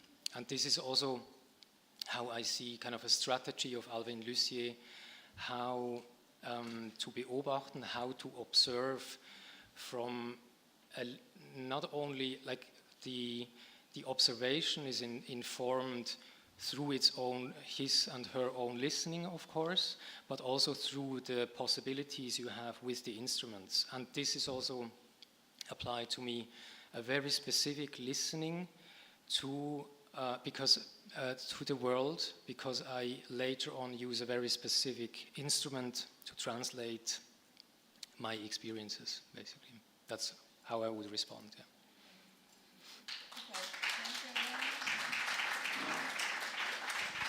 Grazie a tutti e chiudiamo qui la sessione.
if everyone is ready, I would like to start with the second part of the afternoon symposium, welcoming Silvia Cornara. It's a great pleasure to have you here. I'm very curious about listening to your research. We are also from the same hometown. I'm also from Lecco, so Sì. So Silvia, just a second, Silvia, because there's a little bit. Shh. Can we give some attention to Silvia, please? So Silvia graduated in 1999 as a psychologist, and after that she been graduated in music therapy, where she's active since now. And she's been working many years in the field of psychiatry and child different ability. She teaches courses and seminars on music therapy, child musicology, and humanization of care. Today she will introduce the paper Listening as Composition, l'ascolto come composizione, which draw from her experience in psychiatric setting and in context dealing with disabilities. She combined improvisation technique with the aim of bypassing some very rigid and repetitive modalities of being able to access and set in motion personal and group resources. Please welcome Silvia. Over to you. Ok, io non ho sentito la seconda parte, ma essendo la mia presentazione penso di sapere cosa è stato detto. Per cui vi saluto intanto e mi spiace appunto di non essere presente.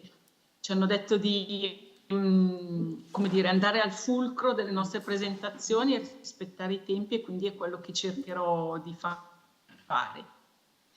La mia presentazione, condivido lo schermo.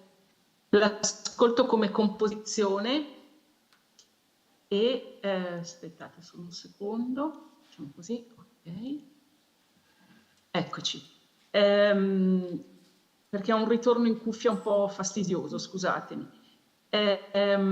Allora, diciamo, ascolto come composizione dove io parto appunto dal mio ruolo di musicoterapeuta. E parto un po' anche da quello che è il modo di classificare alcune macro categorie rispetto alle tecniche di musicoterapia appunto per quanto riguarda la letteratura italiana, i manuali di musicoterapia in Italia, per cui spesso si è classificata la musicoterapia, le macro categorie tra attive e recettive, dove da una parte abbiamo delle tecniche che fanno sì che le persone che sono coinvolte producano suono, quindi attraverso l'improvvisazione, il canto, l'utilizzo degli strumenti e della voce, e dall'altra tecniche recettive dove invece il focus, diciamo, è su un ascolto che spesso è considerato, viene presentato come guidato dal musicoterapeuta, e questo dovrebbe servire a favorire l'elaborazione emotiva che cognitiva. Se andiamo proprio all'origine della musicoterapia, della letteratura, insomma, o meglio anche della formazione in musicoterapia, addirittura si arrivava a considerare la musicoterapia, a denominare la musicoterapia e a suddividerla tra musicoterapia attiva e passiva. Però questo termine di passivo ben presto, insomma, si è capito che portava in sé delle connotazioni comunque negative. Per cui si è trovato un altro termine che è quello di recettiva, anche se poi rimane un po' come dire, sottotraccia in questo caso, questa distinzione tra attivo e recettivo, dove si implicano insomma questi due termini, che una tecnica sia più appunto che coinvolga attivamente, in qualche modo venga anche considerata con un'accezione più positiva, dove la ricezione comunque rischia di portare in sé un termine, dei significati di passività.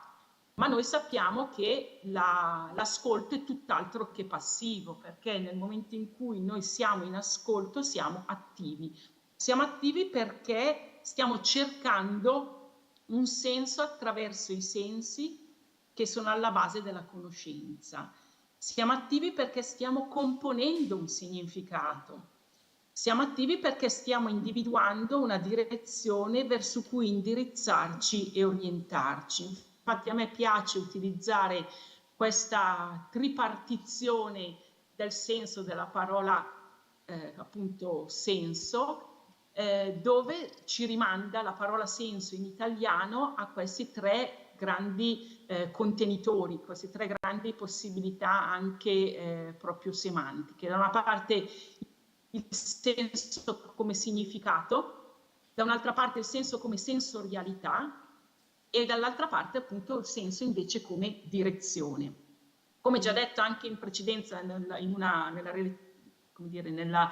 relazione precedente, siamo nel mondo della percezione e se andiamo a provare a capire, almeno in italiano, perché poi qua appunto diventa difficile magari fare un collegamento stretto anche con le altre lingue, però la percezione in italiano, percipere, ha a che fare con raccogliere, col prendere attraverso e per mezzo di qualcosa, di uno strumento che ci permette appunto di fare questa raccolta. Siamo nel mondo della percezione, della raccolta di informazioni e quindi ci possiamo chiedere, e a livello uditivo, come facciamo a raccogliere le informazioni e quali sono anche una gradualità di questa raccolta di informazioni. Per cui, ad esempio, ho preso questa classificazione di Pierre Schaeffer nel suo testo Traité des objets musicaux, dove ci sono 4 livelli, dove in italiano sono l'udire, l'ascoltare, il sentire e il comprendere. Sono 4 livelli differenti di appunto raccolta di informazione e dare loro poi appunto una collocazione. Il sentire significa il percepire attraverso l'orecchio e quindi in questo caso essere colpiti dai suoni, potremmo dire, ed è molto legato al funzionamento anche del nostro apparato uditivo. Nel momento in cui ascoltiamo, ciò che subentra è l'attenzione, un'attenzione verso qualcosa, un'attenzione che è verso soprattutto l'identificazione di una sorgente e di una causa. Trattiamo il suono come l'indizio di una causa, che ci sia qualcosa che produce il suono. Anche Roland Barthes, che abbiamo anche utilizzato proprio nella call, insomma, di questo simposio, ci richiama nel suo testo, che in italiano si intitola Ascolto, proprio il fatto che le informazioni, una delle cose a cui è attento l'udito è questo recepire dei allarmi e dei segnali intorno a noi. Il sentire, in italiano, che poi ha anche il significato di un sentire in modo più ampio, infatti qua è molto più legato al sentire, al feel, che anche di altri mezzi percettivi, però la differenza è che qui c'è l'intenzione di sentire e questa intenzione di sentire si collega poi al fatto che noi iniziamo a selezionare. Quindi quando si passa dall'ascoltare al sentire, passiamo da una apertura maggiore verso le informazioni invece a una selezione di queste informazioni. L'ultimo passaggio che ci propone Murray Schafer è quello del comprendere, dove a questo punto noi, dopo aver selezionato le informazioni, possiamo cogliere un significato, possiamo interpretare quel suono e dare un nome anche a quel suono. Siamo nel mondo della percezione, siamo nel mondo della raccolta di informazioni attraverso l'udito e ci possiamo concentrare sull'ascolto. Anche qui a me ha colpito molto che a livello etimologico la parola ascolto indica porgere attentamente l'orecchio. Quindi ritorna l'attenzione, ritorna questo orientamento all'interno del mondo, ma è un orientamento dove c'è comunque un'apertura e un maggior, come dire, spazio e una maggiore disponibilità a raccogliere informazioni. Tant'è vero che ascoltare in italiano, quindi è un verbo che inizia con questa lettera A, è un verbo, come dicevo, che implica apertura, che indica però anche un movimento verso di sé, e ci sono tantissimi verbi in italiano che hanno questa predisposizione, che hanno questa intenzione di significato, no? E può essere un gioco che a volte a me capita di fare, di raccogliere questi verbi, di capire come altri verbi che hanno questo, o altre parole che hanno questa iniziale, hanno tutte queste attitudini. Guardate, anche questa è una parola che inizia per A.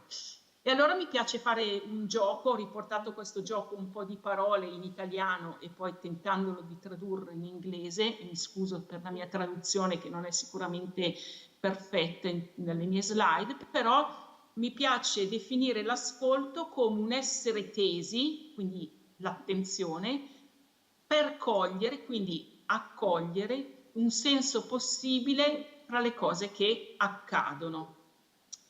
Ricordiamoci appunto che la percezione è un processo complesso attraverso il quale noi riconosciamo, organizziamo e diamo senso alle sensazioni che arrivano a noi attraverso i nostri sensi, ma che arrivano dall'ambiente esterno. La percezione è sempre un processo quasi di costruzione e di ricostruzione del dato. Nella mia esperienza, lavorando con persone che hanno problematiche psichiatriche e persone che hanno disabilità, mi è capitato di utilizzare l'ascolto per facilitare la loro partecipazione, e questa facilitazione è data dal fatto che l'ascolto è un mezzo accessibile e che va anche a superare a volte alcune resistenze, magari nella partecipazione, nell'utilizzo degli strumenti, nell'interagire con i suoni prodotti con altre persone, però c'è un rischio. Il rischio è che quell'ascolto che abbiamo detto che non è passivo possa però essere vissuto in modo passivo dalle persone, perché vengono messi in campo delle modalità stereotipate di ascoltare o di non ascoltare, di mettersi in relazione o non in relazione con il dato appunto percettivo.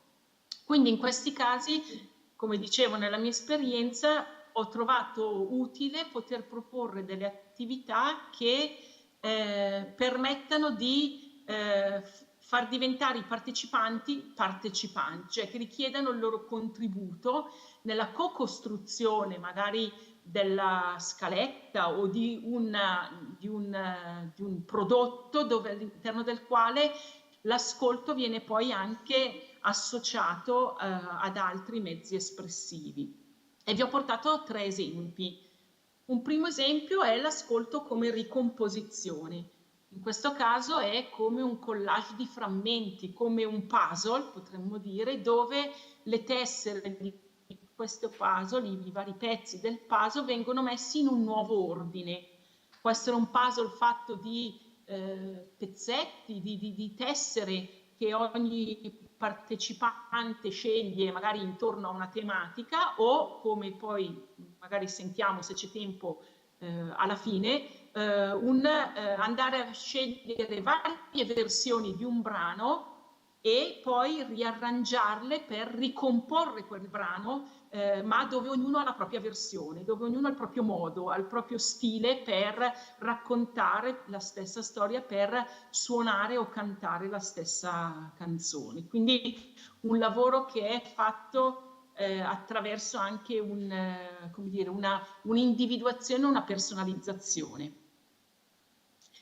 Un secondo esempio è l'ascolto come intreccio. Questo io ho preso spunto dalla trasmissione 6 gradi di Radio 3 e che nel suo titolo 6 gradi prende spunto appunto alla teoria dei 6 gradi di separazione, dove diciamo sia in semiotica che in sociologia c'è l'ipotesi che ogni persona e ogni in realtà oggetto della realtà possa essere collegato a qualsiasi altra persona o qualsiasi altro cosa, diciamo, qualsiasi altro elemento che noi consideriamo nel reale, attraverso una catena di concatenazioni, una catena di conoscenze o di relazioni.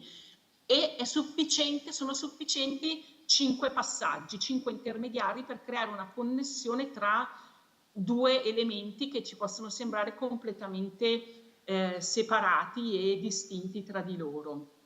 In questo caso quindi a volte quello che diventa l'esercizio nel senso l'attività, è che ognuno può scegliere il proprio brano, però poi insieme dobbiamo trovare il modo di unirli, di creare una scaletta, di trovare il modo di collegare i vari brani e farli diventare un nuovo insieme.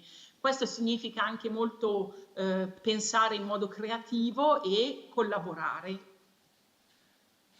Infine un ultimo esempio, in questo caso abbiamo questo progetto fatto a partire dalla storia del Piccolo Principe, perché questo gruppo aveva chiesto di poter leggere dei testi ad alta voce, e in questo caso un testo scelto è stato quello del Piccolo Principe, e poi a partire dalla lettura dei singoli capitoli inventare insieme delle attività sonore.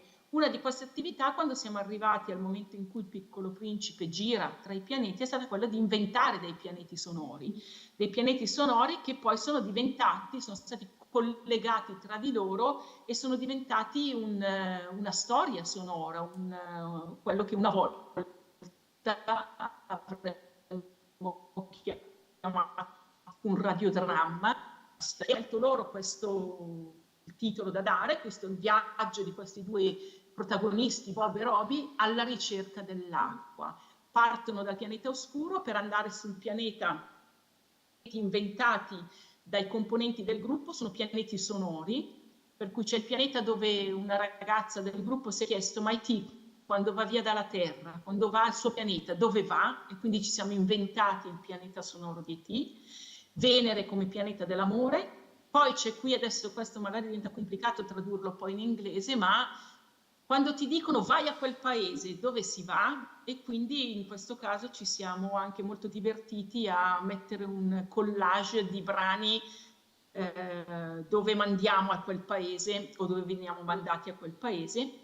E infine l'ultimo pianeta è il pianeta dove appunto anche in questo caso si finisce quando si ha la testa su un altro pianeta, la testa tra le nuvole. Infine non si arriva alla Terra, ma quando alla fine del viaggio la navicella riparte, si vede la Terra, e chissà se si rivedrà poi sulla Terra e come sarà la destinazione. Io vi farei sentire un pezzettino, allora vediamo se riesco a togliere. Non si sentiva benissimo, mi diceva Stefano prima, i brani. Vi farei sentire una parte della ricomposizione della canzone Over the Rainbow, fatta da diverse versioni, dove ognuno appunto ha scelto la versione da utilizzare. Chiudo il microfono per non avere problemi e faccio partire. Avvisatemi se proprio non si dovesse sentire.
Silvia, non si sente, salta un po'.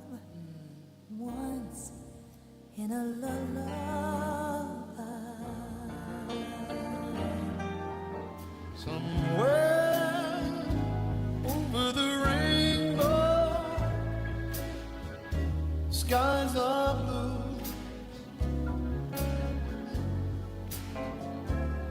dreams that you dare to dream really do come true.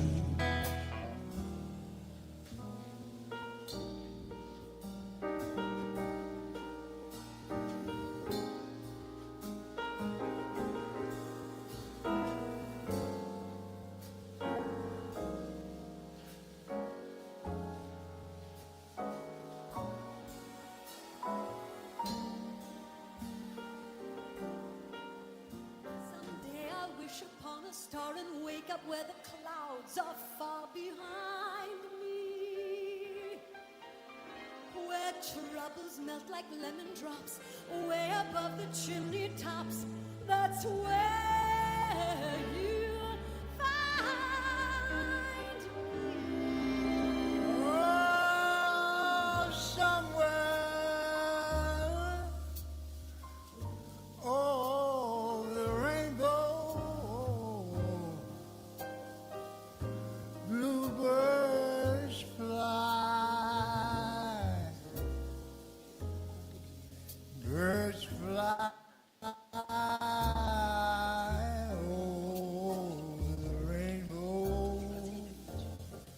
Why then, oh, why can't I?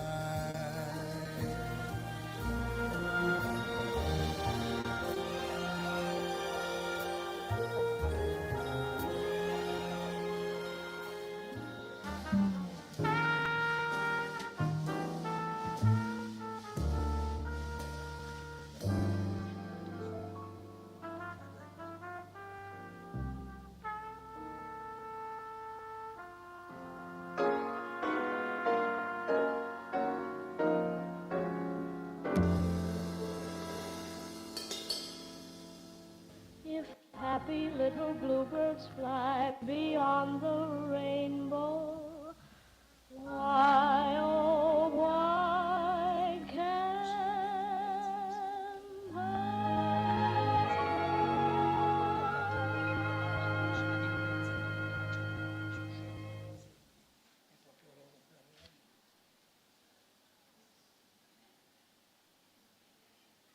Ok, grazie per l'ascolto. Grazie a te Silvia. Grazie. Ci sono domande per Silvia? There's any question?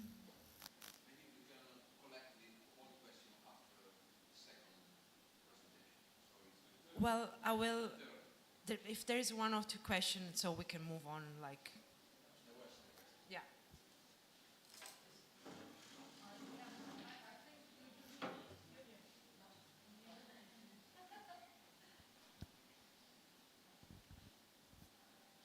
Thank you. With my awful English, I'm a school woman. I worked in school and I'm a musician and a music teacher, and I don't know what's the aim of the puzzle. With my teachers, I would have a task to say to them, please make a group of the styling, or make a group of the dynamic, or make a group of men, the vocals, how female or male it.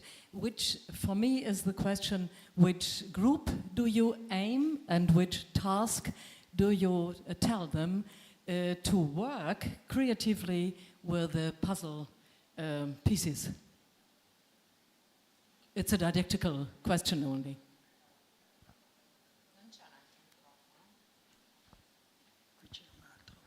Silvia, ti devo tradurre o hai capito la domanda? No, in realtà io l'ho sentita molto poco, nel senso che ho sentito un gran rimbombo, ma non... Ok, grazie. Chiedeva, visto che anche lei è insegnante, educatrice, qual era il target, il target del gruppo e qual era lo scopo dell'esercizio. Sì, allora in questo caso siamo in un contesto di un centro diurno della psichiatria, quindi persone adulte, un gruppo fatto da... Mi sentite? Sì. Fa un po' di freeze, però sì, continua pure.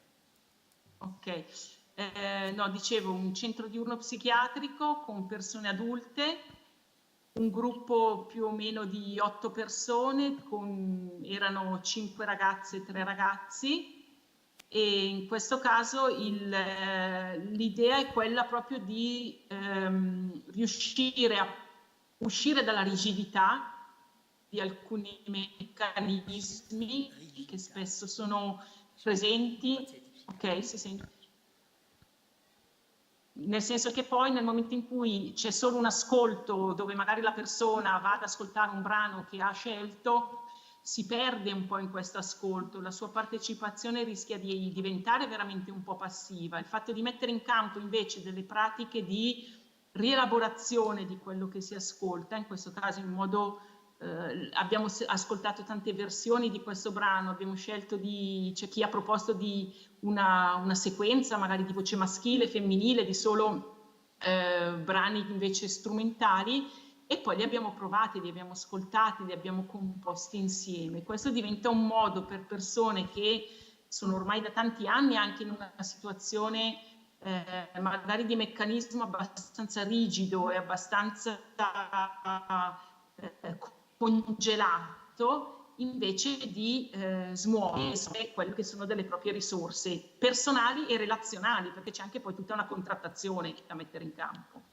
Okay, thank you very much. Grazie. I will translate. So, she has worked in a psychiatric environment with psychiatric patients, and it was a group of 8 people, 5 women and 3 male.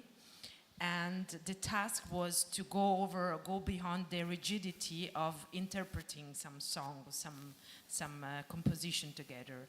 And what she observed is that by manipulating and reinterpreting this track, they actually were able to go beyond their relational limits and interpersonal limits.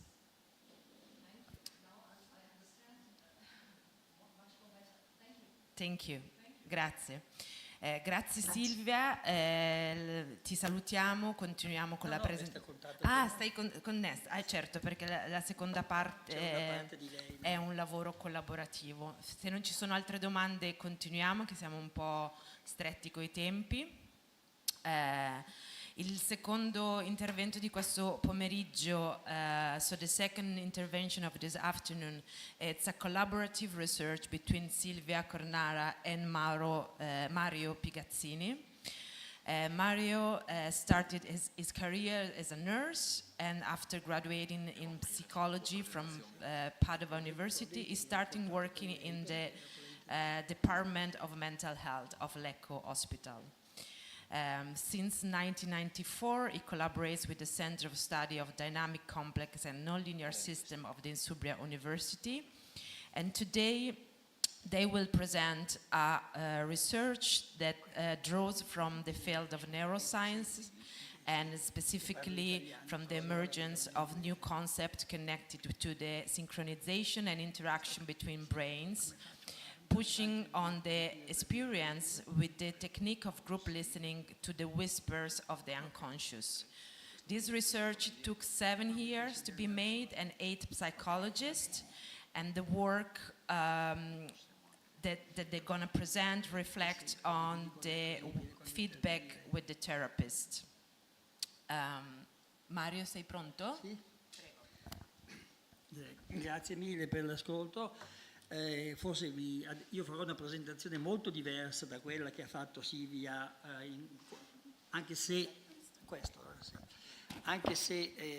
io e Silvia collaboriamo praticamente da 25 anni, nel senso che quando io sono tornato dall'Australia dopo un anno sabbatico trovai Silvia nel mio reparto a Lecco, io dirigente del reparto di psicologia nell'ambito della psichiatria, e quindi la inglobai subito nella mia equipe e cominciamo a lavorare con i pazienti psicotici gravi nella nostra comunità, nel nostro centro di accoglienza per i pazienti gravi, e da allora abbiamo sempre lavorato insieme, anche se poi io sono andato in pensione, però un gruppo di quei miei tirocinanti siamo rimasti uniti, molto uniti, e abbiamo continuato a lavorare insieme, e la presentazione che io faccio adesso comunque ha visto Silvia sempre attiva anche su un punto di vista diverso.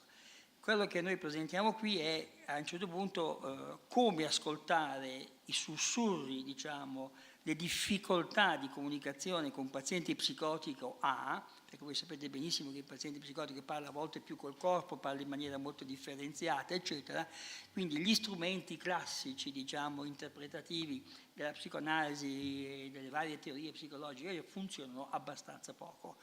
Allora, lavorando insieme con questi giovani psicologi, psicoterapeuti, no, che volevano crescere e imparare, abbiamo adagio adagio messo a punto questa tecnica.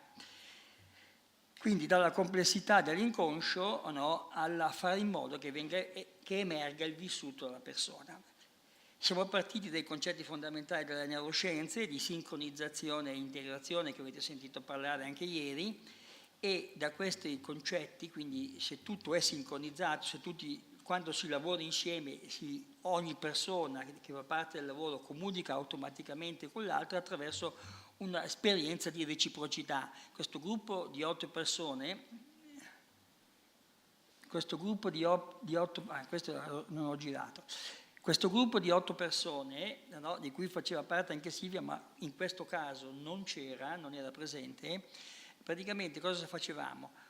Un terapeuta portava il primo minuto di una seduta, leggeva quello che aveva scritto e ci dava questo foglietto con scritto quello che succedeva sia a livello corporeo sia a livello verbale, tante volte erano solo esperienze corporee più che verbali.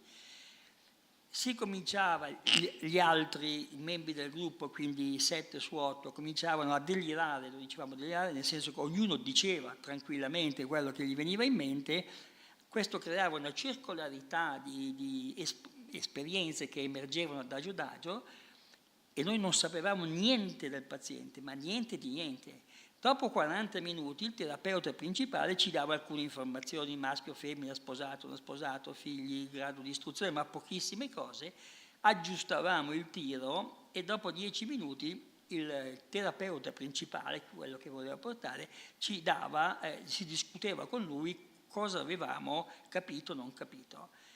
All'inizio è stato molto difficile perché eravamo portati a intervenire in maniera interpretativa invece che in maniera combinatoria, quindi il passaggio da una struttura interpretativa alla struttura combinatoria dei dettagli che emergevano è stato molto difficile.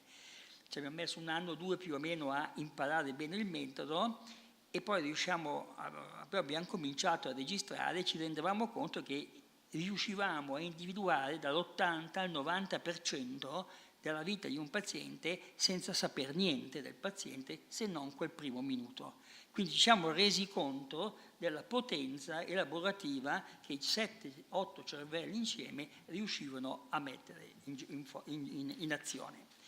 Questo però era basato tutto sulle leggi matematiche. Il sistema nervoso centrale funziona secondo le leggi matematiche dei sistemi dinamici non lineari. Io lavoravo al Centro di Matematica e Fisica dell'Università di Como, dove c'era il professor Casati, che è uno dei massimi esperti nell'ambito dei sistemi dinamici. Con lui abbiamo costruito delle ricerche, però tutto quello che noi abbiamo fatto è sempre basato su delle leggi fondamentali della matematica che adesso Silvia vi illustrerà. Sì, abbiamo pensato alcune premesse alcuni assunti da mettere all'inizio della presentazione che poi vengono un po' richiamati durante la presentazione. Innanzitutto il concetto di frattale e quindi il fatto che nel particolare c'è il tutto. Potete lasciare la presentazione, che tanto io la vedo tranquillamente. Grazie mille. Quindi la definizione stessa di frattale è proprio il fatto che è una figura geometrica che si ripete all'infinito uguale a se stessa su una scala sempre più piccola. Qui vediamo 2 esempi, un esempio geometrico che è il triangolo di Sierpinski e l'altro un esempio in natura, perché questa legge matematica è una legge che si ritrova appunto anche in tanti oggetti e in tanti elementi naturali. Ciò che risulta essere anche per noi importante è che iniziamo a incontrare il dettaglio in questo, perché significa che una qualsiasi parte del frattale riproduce in piccolo, anche nei propri dettagli, la totalità. Questo collegamento tra dettaglio e totalità lo ritroveremo fra poco. Se passiamo alla slide successiva. L'altro concetto è la circolarità tra ordine e caos. Vedete questa immagine sulla destra dove la parola caos si trasforma in ordine, ma potremmo anche rivederlo dal basso verso l'alto e comunque in una circolarità.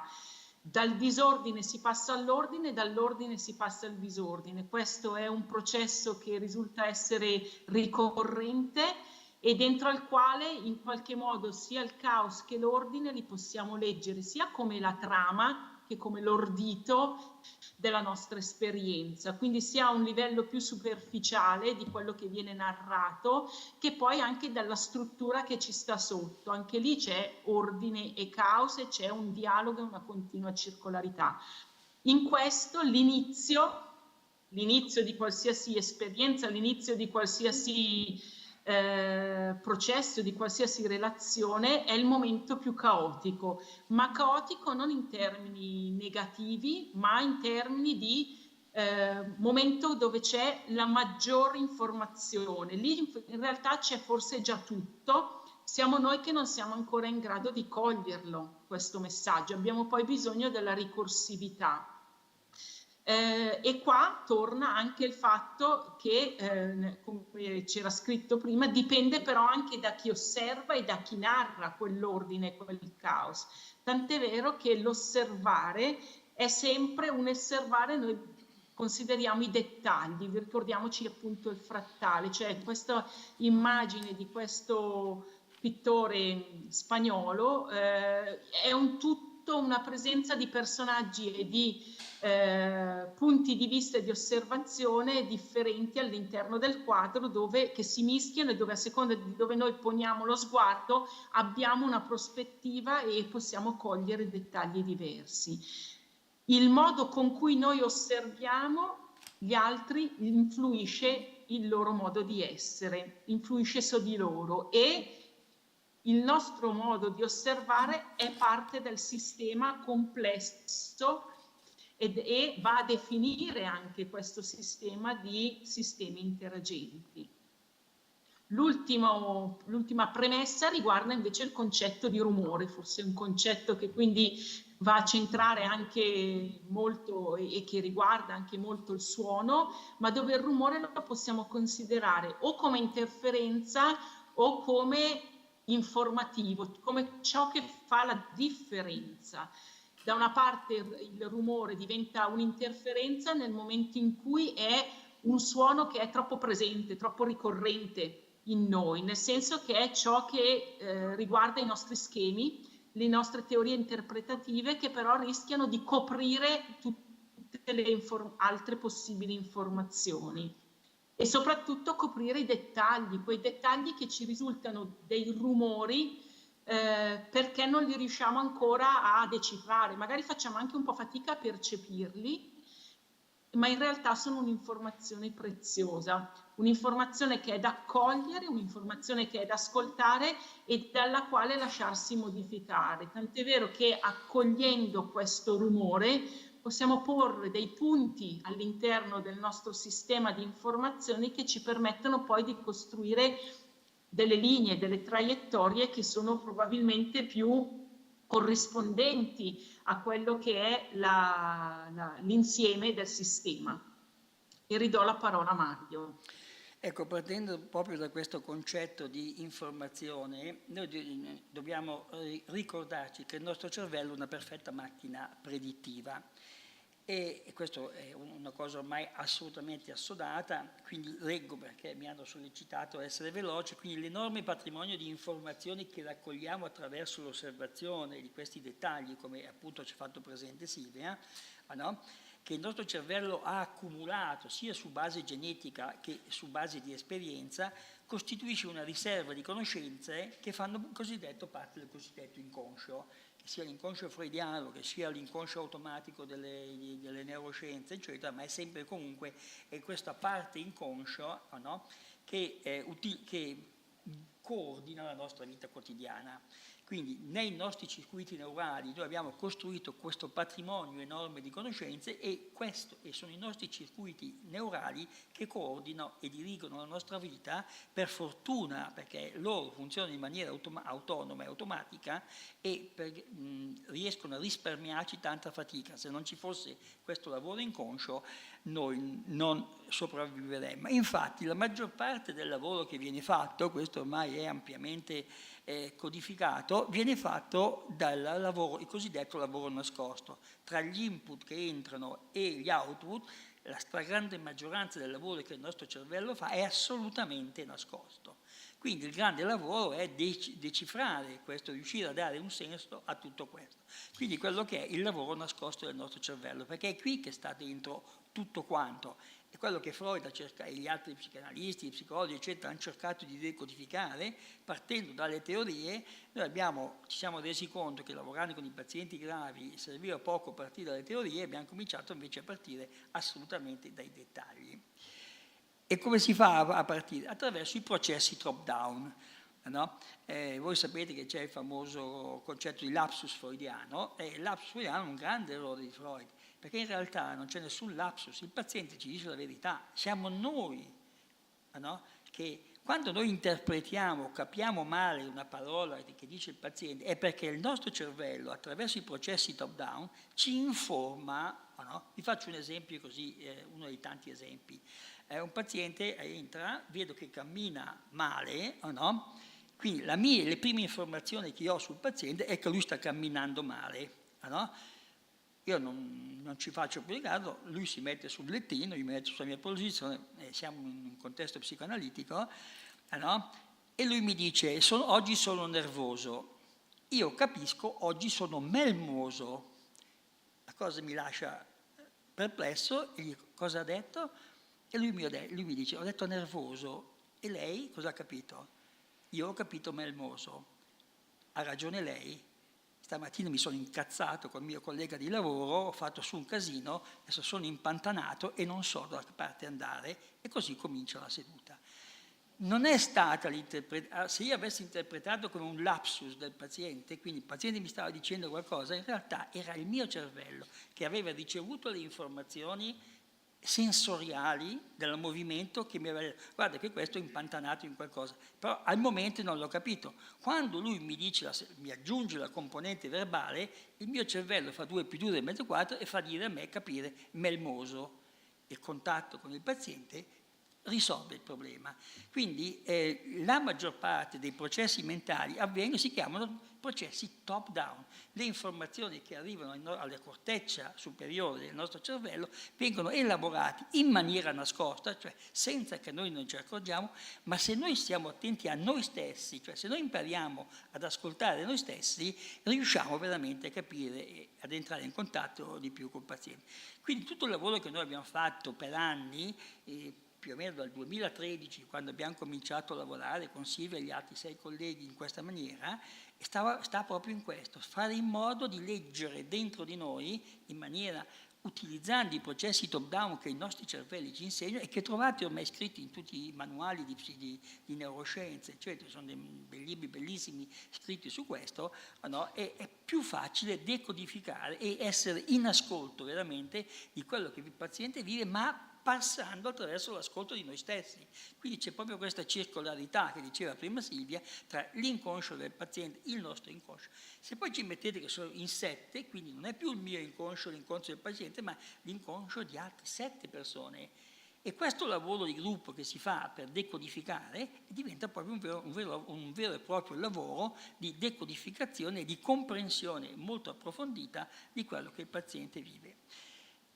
In un certo senso il sistema è quello, quindi c'è una dimensione del passato che arriva come schemi e codici che abbiamo dentro la nostra testa, vengono portati attraverso le esperienze quotidiane, no? Le esperienze del mondo esterno, no? in una relazione a 2, e poi verrà portata nel gruppo in relazione a 8, no? Da questa interazione tra i due cervelli esce fuori qualcosa di nuovo che può aiutare il paziente a modificare la propria, perché il paziente viene in terapia per modificare il proprio comportamento e renderle più gradevole e più piacevole. Quindi questo è un pochino un modello di base che noi abbiamo lavorato, questo è semplicemente un bellissimo, questo è un neurone e questo è 1 millimetro del nostro cervello, guardate la complessità, nulla a che fare con la complessità dell'intelligenza artificiale. Poggio è uno dei grandi esperti dell'MIT che lavora su questo, dice non c'è nessun paragone tra il nostro cervello e l'intelligenza artificiale.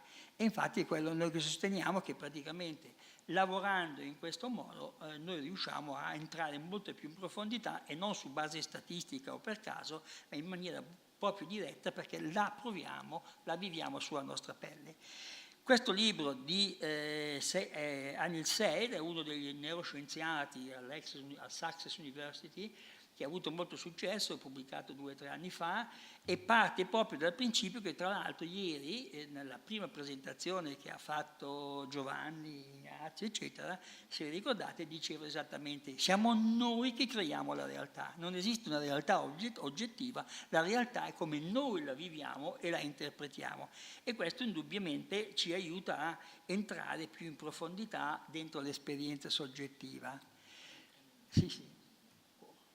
Quest'altro libro, che purtroppo non è stato tradotto in italiano, è Il vero creatore di ogni cosa, parte proprio, descrive in maniera molto dettagliata e dice anche che tutti gli studi sulla sincronizzazione dei cervelli, e lui porta tutta una serie di esperimenti che sono stati fatti, eccetera, come i nostri cervelli funzionano. Adesso sta andando di moda anche attraverso i libri di Faggin e altri il concetto di entanglement da applicare, però è un lavoro che va fatto molto in profondità. Noi abbiamo messo a punto questi, cioè prima c'era un assorbire, la capacità di assorbire.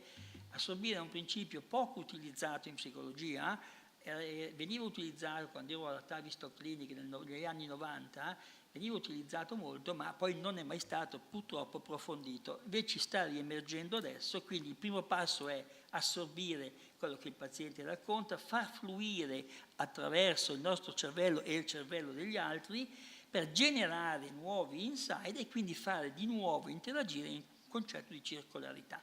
Quindi questo è e tutto questo è su base assolutamente neurofisiologica. Il capitolo 7 di questo libro le mette in evidenza. Sulla complessità poi, va bene, sono concetti più o meno teorici, quindi li potete vedere. Come attivare questa capacità combinatoria del nostro cervello, partendo sempre dai processi top-down, che sono fondamentali, però partendo da un numero ridotto. Noi avevamo cominciato con 5 minuti, poi 3, poi 1, perché se mettiamo troppe informazioni si crea una situazione di disturbo. Se invece noi restringiamo in 1 minuto, è molto più facile che i nostri cervelli lavorino insieme, analizzino i dettagli, li ricombinano insieme e viene fuori quello che vi dicevo prima, una capacità di cogliere, di predire quello che il paziente dirà. Qui non vi sto a leggere, è un primo minuto di una terza sessione di un mio paziente. Uno di noi a un certo punto fa un'osservazione: mi sembra Nosferatu. 6 sedute dopo il paziente dice: ero in giro per fare un giro per Lecco, mentre venivo da lei, mi sono fermato, ho visto l'immagine, la mia immagine dentro una vetrina, sembrava Nosferatu. Io salto un po' sulla sedia e lui mi fa: perché? E gli ho spiegato, lui mi aveva dato il permesso di portare il suo caso all'interno del gruppo e gli ho spiegato tutto. Lui sì, effettivamente io mi sono reso conto in quel momento lì quanta rabbia, quanta distruttività gli sto portando dentro. Quindi le 3 sedute, lui aveva già 2 psicoterapie fallite alle spalle, no? Praticamente dopo la terza seduta l'ho portata col lavoro di gruppo. 6 sedute dopo è venuto fuori questo. Ma normalmente quando facevamo dei feedback, dopo 1, 2, 3 sedute, molte cose che erano state scoperte all'interno del gruppo, adesso è finito, all'interno del gruppo venivano fuori 1 o 2 sedute dopo. E questo, poi c'è una serie, qui indubbiamente si apre tutto uno spettro di ricerche che stiamo organizzando, con noi c'è, come vedete, un fisico del CNR che lavora con noi e siamo un gruppetto di 8, sono tutti psicoterapeuti, questo fisico invece ci fa un po' da coordinatore scientifico, in modo che possiamo trasformare i dati che raccogliamo in veri e propri diagrammi che poi si svilupperanno, eccetera. Quindi c'è tutto un campo di ricerca che si sta aprendo su questo, partendo dai concetti dei sistemi dinamici non lineari, eccetera. Sono stato un po' veloce, ma spero che Grazie Mario, assolutamente. Thank you very much for your rich and inspiring research. Grazie Silvia. Grazie Silvia, thank you very much Silvia as well. Is there any question for them? I will just, if I have 1 minute, I will just point out something that I'm going to tell you in English and then I translate. That you mentioned at the beginning, which interested me so much, this 1 minute listening at the beginning of the session. Because from your sharing, it seems like that your body, and with body I mean not just soma, but like conscious and unconscious material, listen before your ears, like your body listen before actually you hear something from the patient. Yes. Il corpo ci parla prima delle parole, questo è fondamentale. Anche il tuo corpo, anche il mio corpo, sì. Ha ascoltato prima che ascoltassero le Assolutamente, sì. Prima si sono comunicati i due corpi, poi le parole si sono combinate con la circolarità non solo tra il gruppo, ma anche all'interno di ciascuno di noi, c'è questa circolarità tra corpo e mente. Assolutamente. C'è, perché noi siamo un sistema unico e quindi indubbiamente la parola e le esperienze corporee visive che appaiono, eccetera, diventano un dialogo aperto non solo con le teorie, ma proprio con l'esperienza concreta, e per quello che riusciamo molto meglio adesso a interagire, soprattutto con i pazienti gravi, perché poi noi queste cose le abbiamo poi applicate nei reparti con i pazienti psicotici, quindi dove non è assolutamente facile.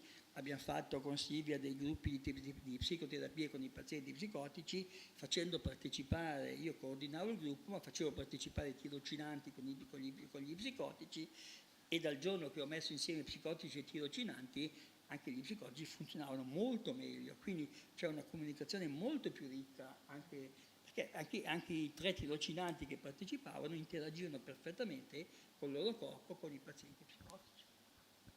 Yeah, so definitely says like body and bodies interact and communicate and listen to each other sometimes way better than how verbalizing a language can make, and especially the dynamic within the group. So this allow this feedback and this sharing to be really helpful in case of severe patient, psychological patient. There is il patient, cioè il paziente che interagisce con se stesso, il paziente che interagisce col terapeuta, il paziente e il terapeuta che interagiscono col gruppo. È proprio in forma scalare. So there's different layer of interaction. There is the patient that interact with themselves, the patient that interact with the therapist, and the patient that interact with the group dynamic. All right, thank you very much. Grazie Mario e grazie Silvia.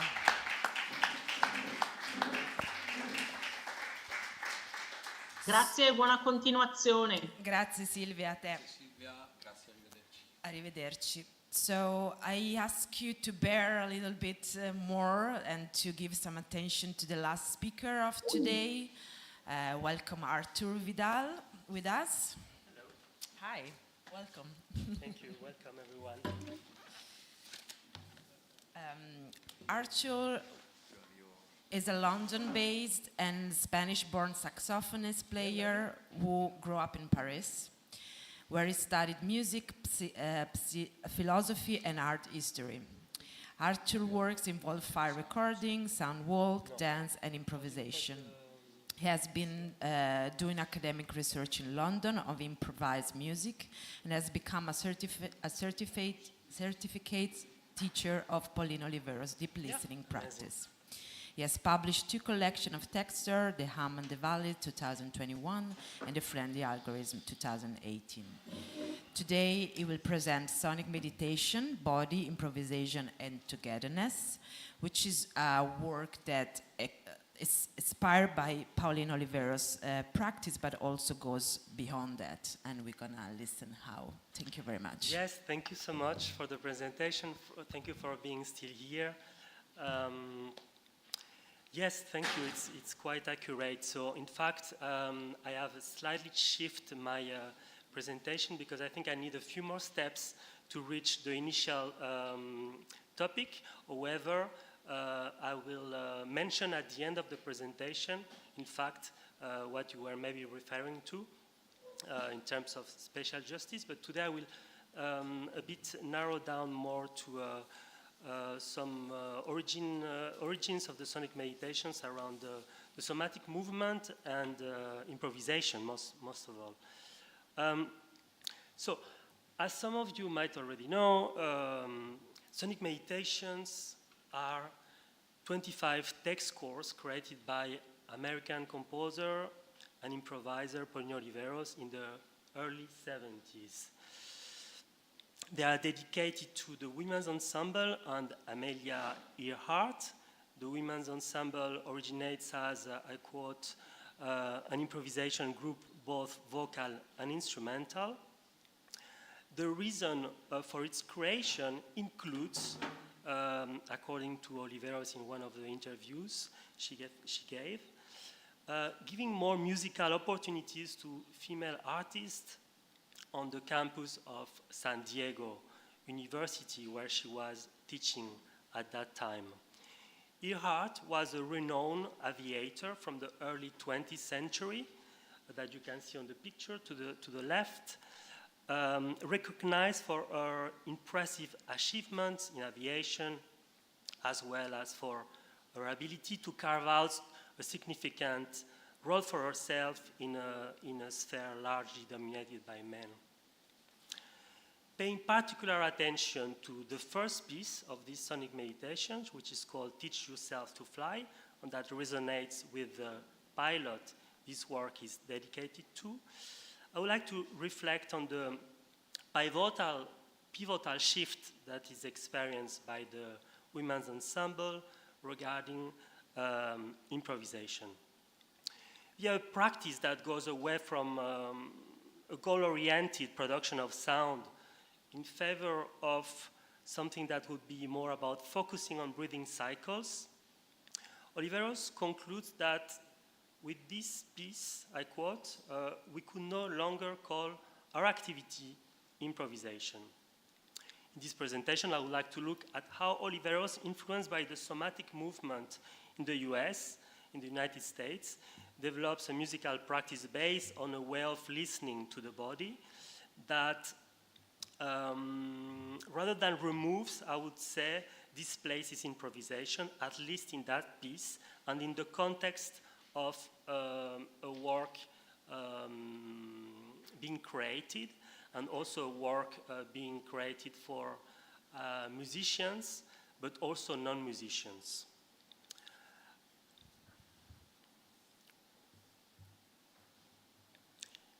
In Oliveros' course notes from when she was a teacher at the University of San Diego, we can read, I quote, you can see it on the screen, free improvisations are improvisations divorced from specific melodic, harmonic, structural, or rhythmic content.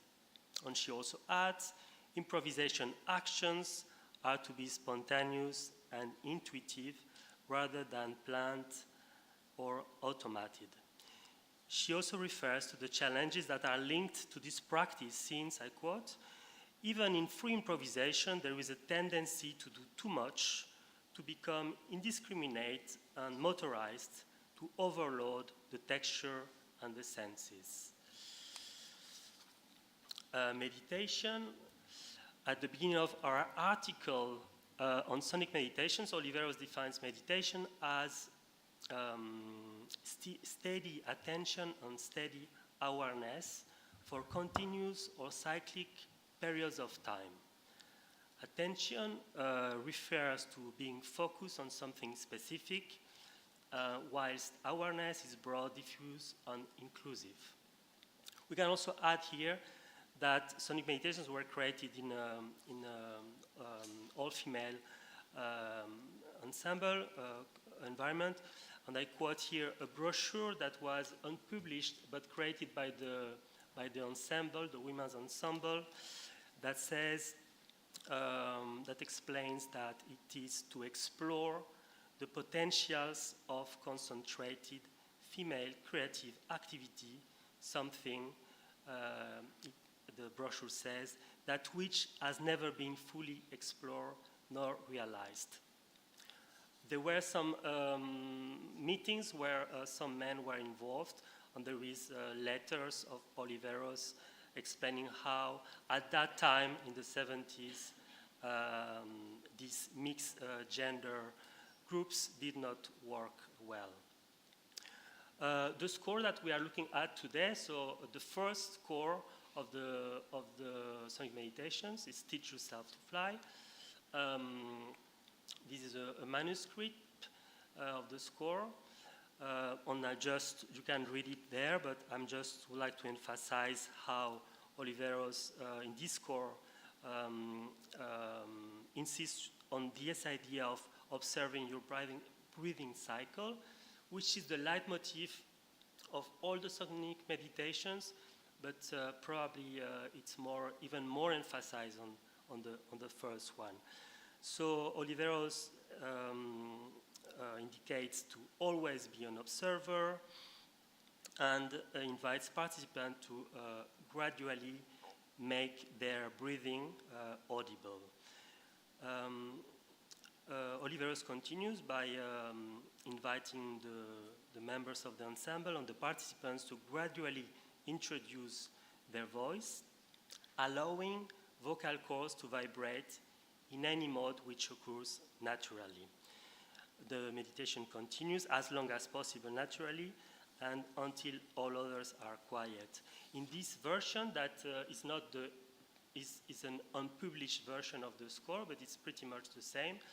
But she added a sentence at the end that restitutes the spirit of this work in terms of being able to be joined by the audience. Audience members, if present, should receive the same instructions. The sonic result is, according to Oliveros, I quote, a texture that resembles ocean waves. There is also a characteristic drone. There is an increasingly rich production of partials and a variety of details linked to the, I quote, a periodic coincidences of different breath cycles. In her journal, she indicates that a few notes after the experience of meditating on this Teach Yourself to Fly, could feel sternum vibrating, my breath got very long, many interesting oral sensations. There is a transcription here. Felt very relaxed after completion, could be much longer. I would like to talk a little bit about the way the sonic meditations were created. In an article called On Sonic Meditations, the one I've mentioned already, Oliveros refers a bit to the prehistory of this world. That could be, there could be few things, but one of them could be the meeting of Oliveros with the Tai Chi teacher, among other things. He was doing several things, but he was known by Oliveros as a Tai Chi teacher, who was called Alchung Liang Yung, and who she met in 1969. I think I have a quote here. Yes, so In 1961, I began to work with dancer Al Chung Liang Yuang. I jump a little bit. I began to translate the breath rhythms on the slow natural motions of Tai Chi to my solo improvisations. I noticed that I began to feel better physically and mentally, and I began to crave more retreat to the calming influence of these drone-like improvisations. A year after the meeting with Al Yuang, Oliveros was invited to take part in Japan to the Osaka World's Fair that took place in 1970, and coincidentally is taking part again this year in 2025, but that's totally unrelated. And in these images, you can see one of the pavilions, so the Pepsi pavilion. So there was inside a sound system that was designed by one of the musicians who was in charge of the musical program of this pavilion, probably the person who invited Polino Riveros, who was, you can see it on the image, that's David Tudor. For this event, Polino Riveros, before going there, when she was preparing for this intervention, she she gathered a group of female friends and students in San Diego to record a tape that she would then use in that pavilion. According to the unpublished brochure that I mentioned before, that presents the women's ensemble, this piece was a 96-minute piece, I'm quoting, using only 2 isolated pitches, so it reminds a bit of these slow improvisations. The pitches were A and D, and the brochure continues saying that originally conceived for the event in Japan, that later became the impetus for Polino Riveros' composition, Teach Yourself to Fly. After this trip, Oliveros returned to California, and the brochure indicates that the group of Polino Riveros on this group of women, the women ensemble, they meet again in San Diego and they continue working together. At first, they meet again with Al Yuang, but it's not only Oliveros, but the group and Al Yuang for a workshop and for a performance. And they continue working together, so working regularly, I'm quoting the pamphlet, working regularly on disciplined states of meditation and ideas for expanding the possibilities of sonic meditation. And the article on sonic meditations mentioned that at that moment there is what is identified as a profound change. This group understood originally as an improvisation group, both vocal and instrumental, experienced this profound change. I'm quoting Oliveros. Rather than manipulating our voices or instruments in a goal-oriented way in order to produce certain effects, we began to allow changes to occur involuntarily or without conscious effort, while sustaining a sound voluntarily. It is an entire different mode. It requires the elimination of opinions, desires, and speculations. So, especially with this last sentence, when Oliveros mentions the problem of desires, opinions, and speculations, in a text, in an article on sonic meditation that is full of references to Zen, we could ask if an artist which work is deeply rooted in improvisation is now somehow pairing with experimental music discourses that see improvisation and intuition as an obstacle for what these discourses around experimental music would call freeing sounds. To understand this shift, this change, and before answering this question, I would like to resituate Olivero's work within the context of the somatic movement in the United States at that time, and also her interest in philosophies of consciousness. When meeting with Al Young, but also the dancer Ellen Summers, Oliveros engages with the ideas that are being carried by their somatic practices. The somatic movement gathers knowledge of people who were often exiled due to wars and political changes in Asia and Europe.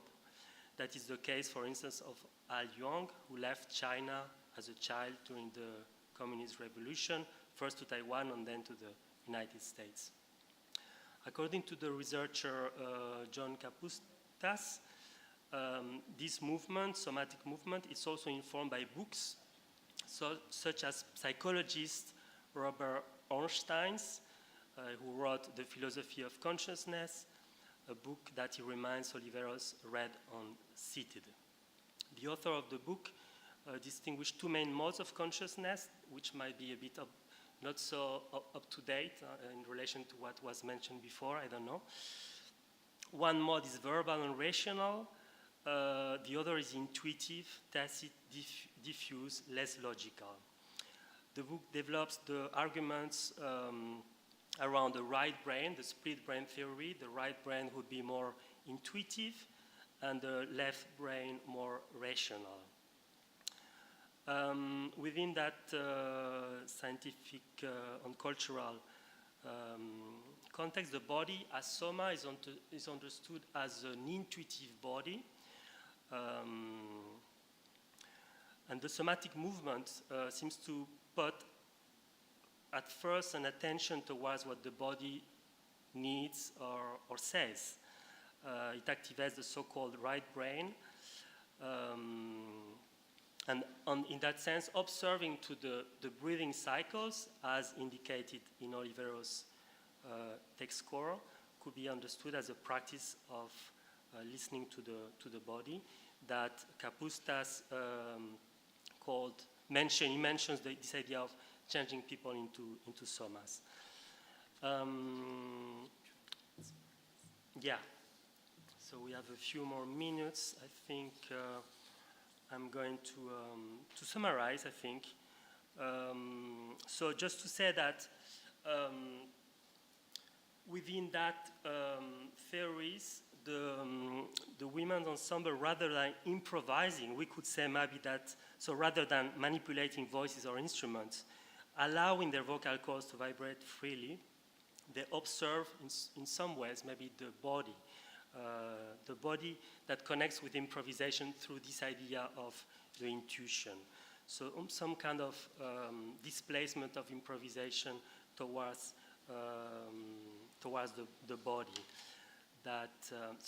And if Oliveros is maybe reinvesting or reimagining these discourses around indeterminacy by replacing chance with the body, is she also putting aside the subject?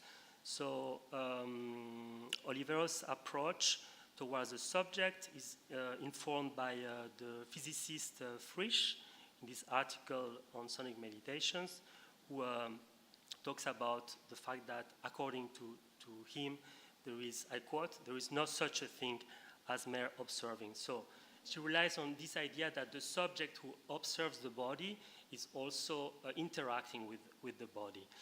And in that sense, I think there is, the subject is not put aside, but is part of a process.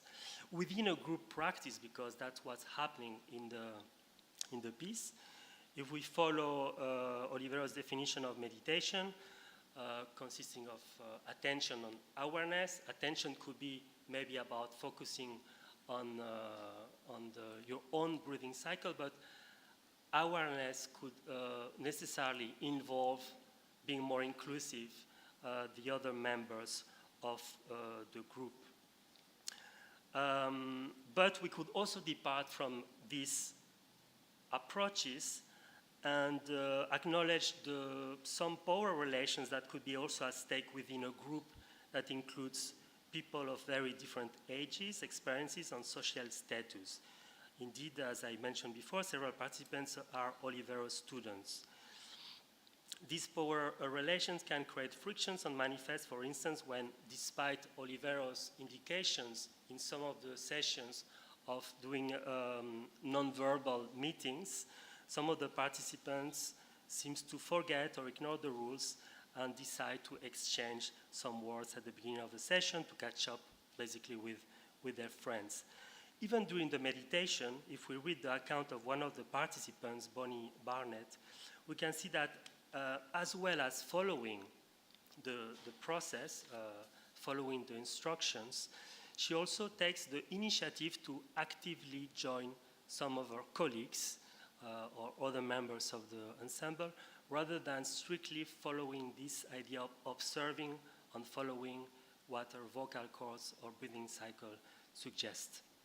Bonnie Barnett mentions indeed in that account that she decided to join during the meditation her colleague Lynn in, she says, a strong unison, which became evident as masking voices stopped to take a breath, she says, and then she decided to join Pauline in low, strong bass tones.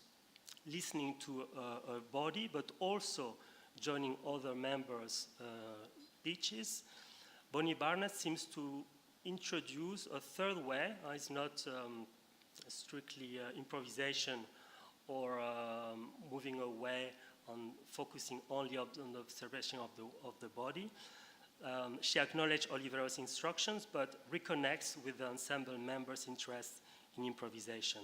And just to conclude a couple of things, in this ocean wave-like texture of sounds resulting from, I quote, aperiodic coincidences of different breath cycles,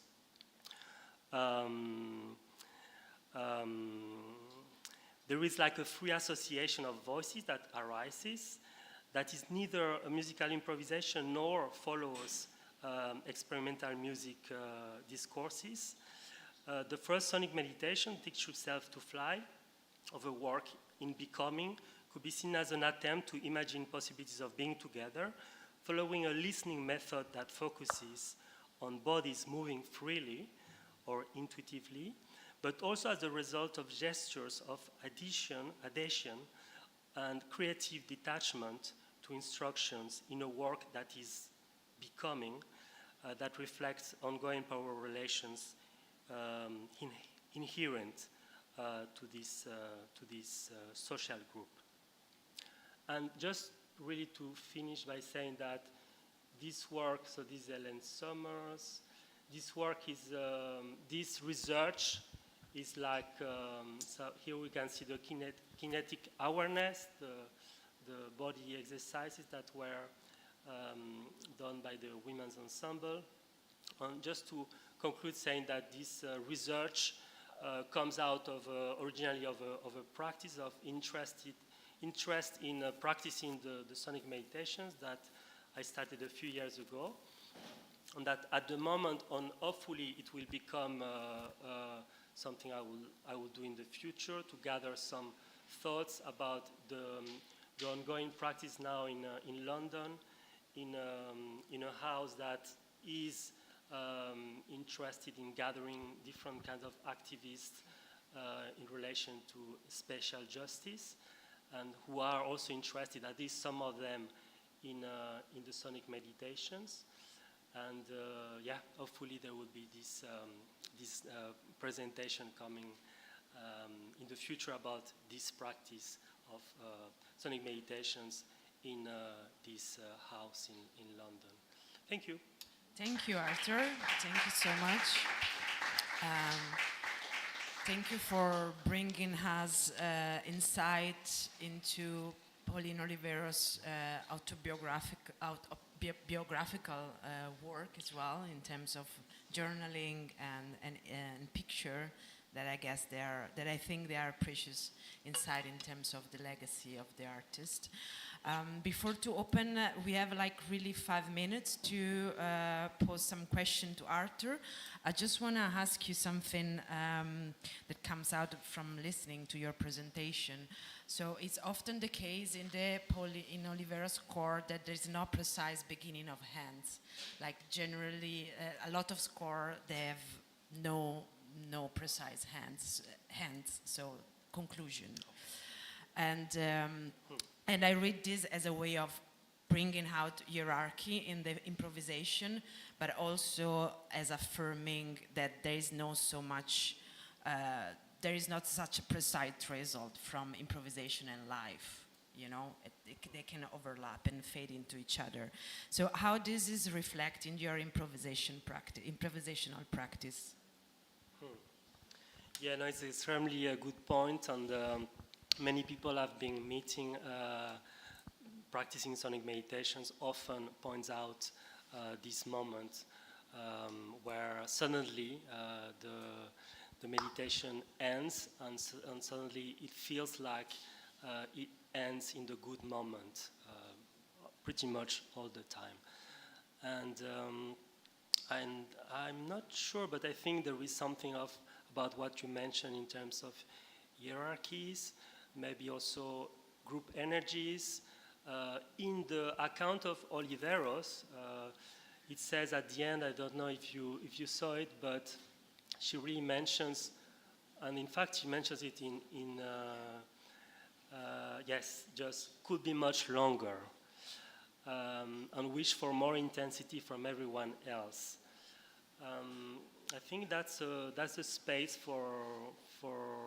that's a very interesting place, because in fact you realize that even though there is this sensation of togetherness, there is some people who are perceiving the experience in very different ways.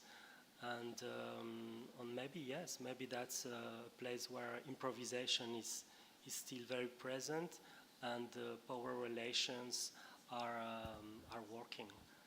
Yeah. Thank you very much. Is anyone having some question for Arthur? Qualcuno ha qualche domanda? Yeah, please.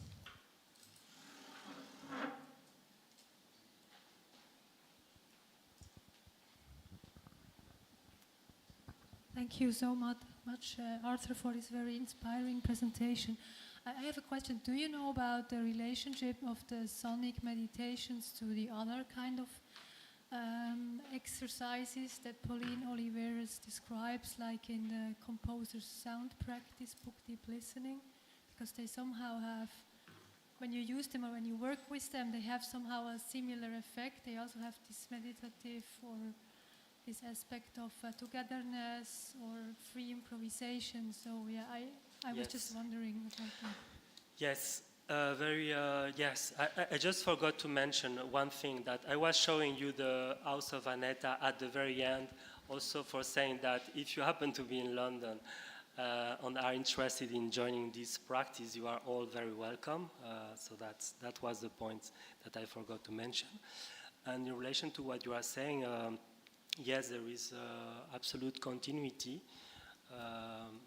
Sonic meditations are understood as the origins of deep listening, and even though it's like a very, it's like it's like a score. It's published by a musical publisher, so in a way it feels a bit closed, but in fact it just like opens into I don't know, hundreds of scores, and then the formulation of a practice that she called deep listening a few decades later. Yes, and if you look at this book, I think there are sonic meditation. In fact, the term sonic meditation is, on the one hand, the scores from this publication, but also is a generic term that defines some kind of text scores that are connected to these original pieces. As you can see in the recent publication that I don't remember, it's called A Year into Deep Listening, and there are like 300 text scores that are sonic meditations written by the community of people in the world that feels connected to this practice. Thank you very much, Arthur, and everyone. I think we need to wrap up the afternoon for continuing with the preparation for tonight's evening program. So I hope to see every one of you at 9 at CUT, Centro Universitario Teatrale, for the evening program. Thank you very much. Thank you.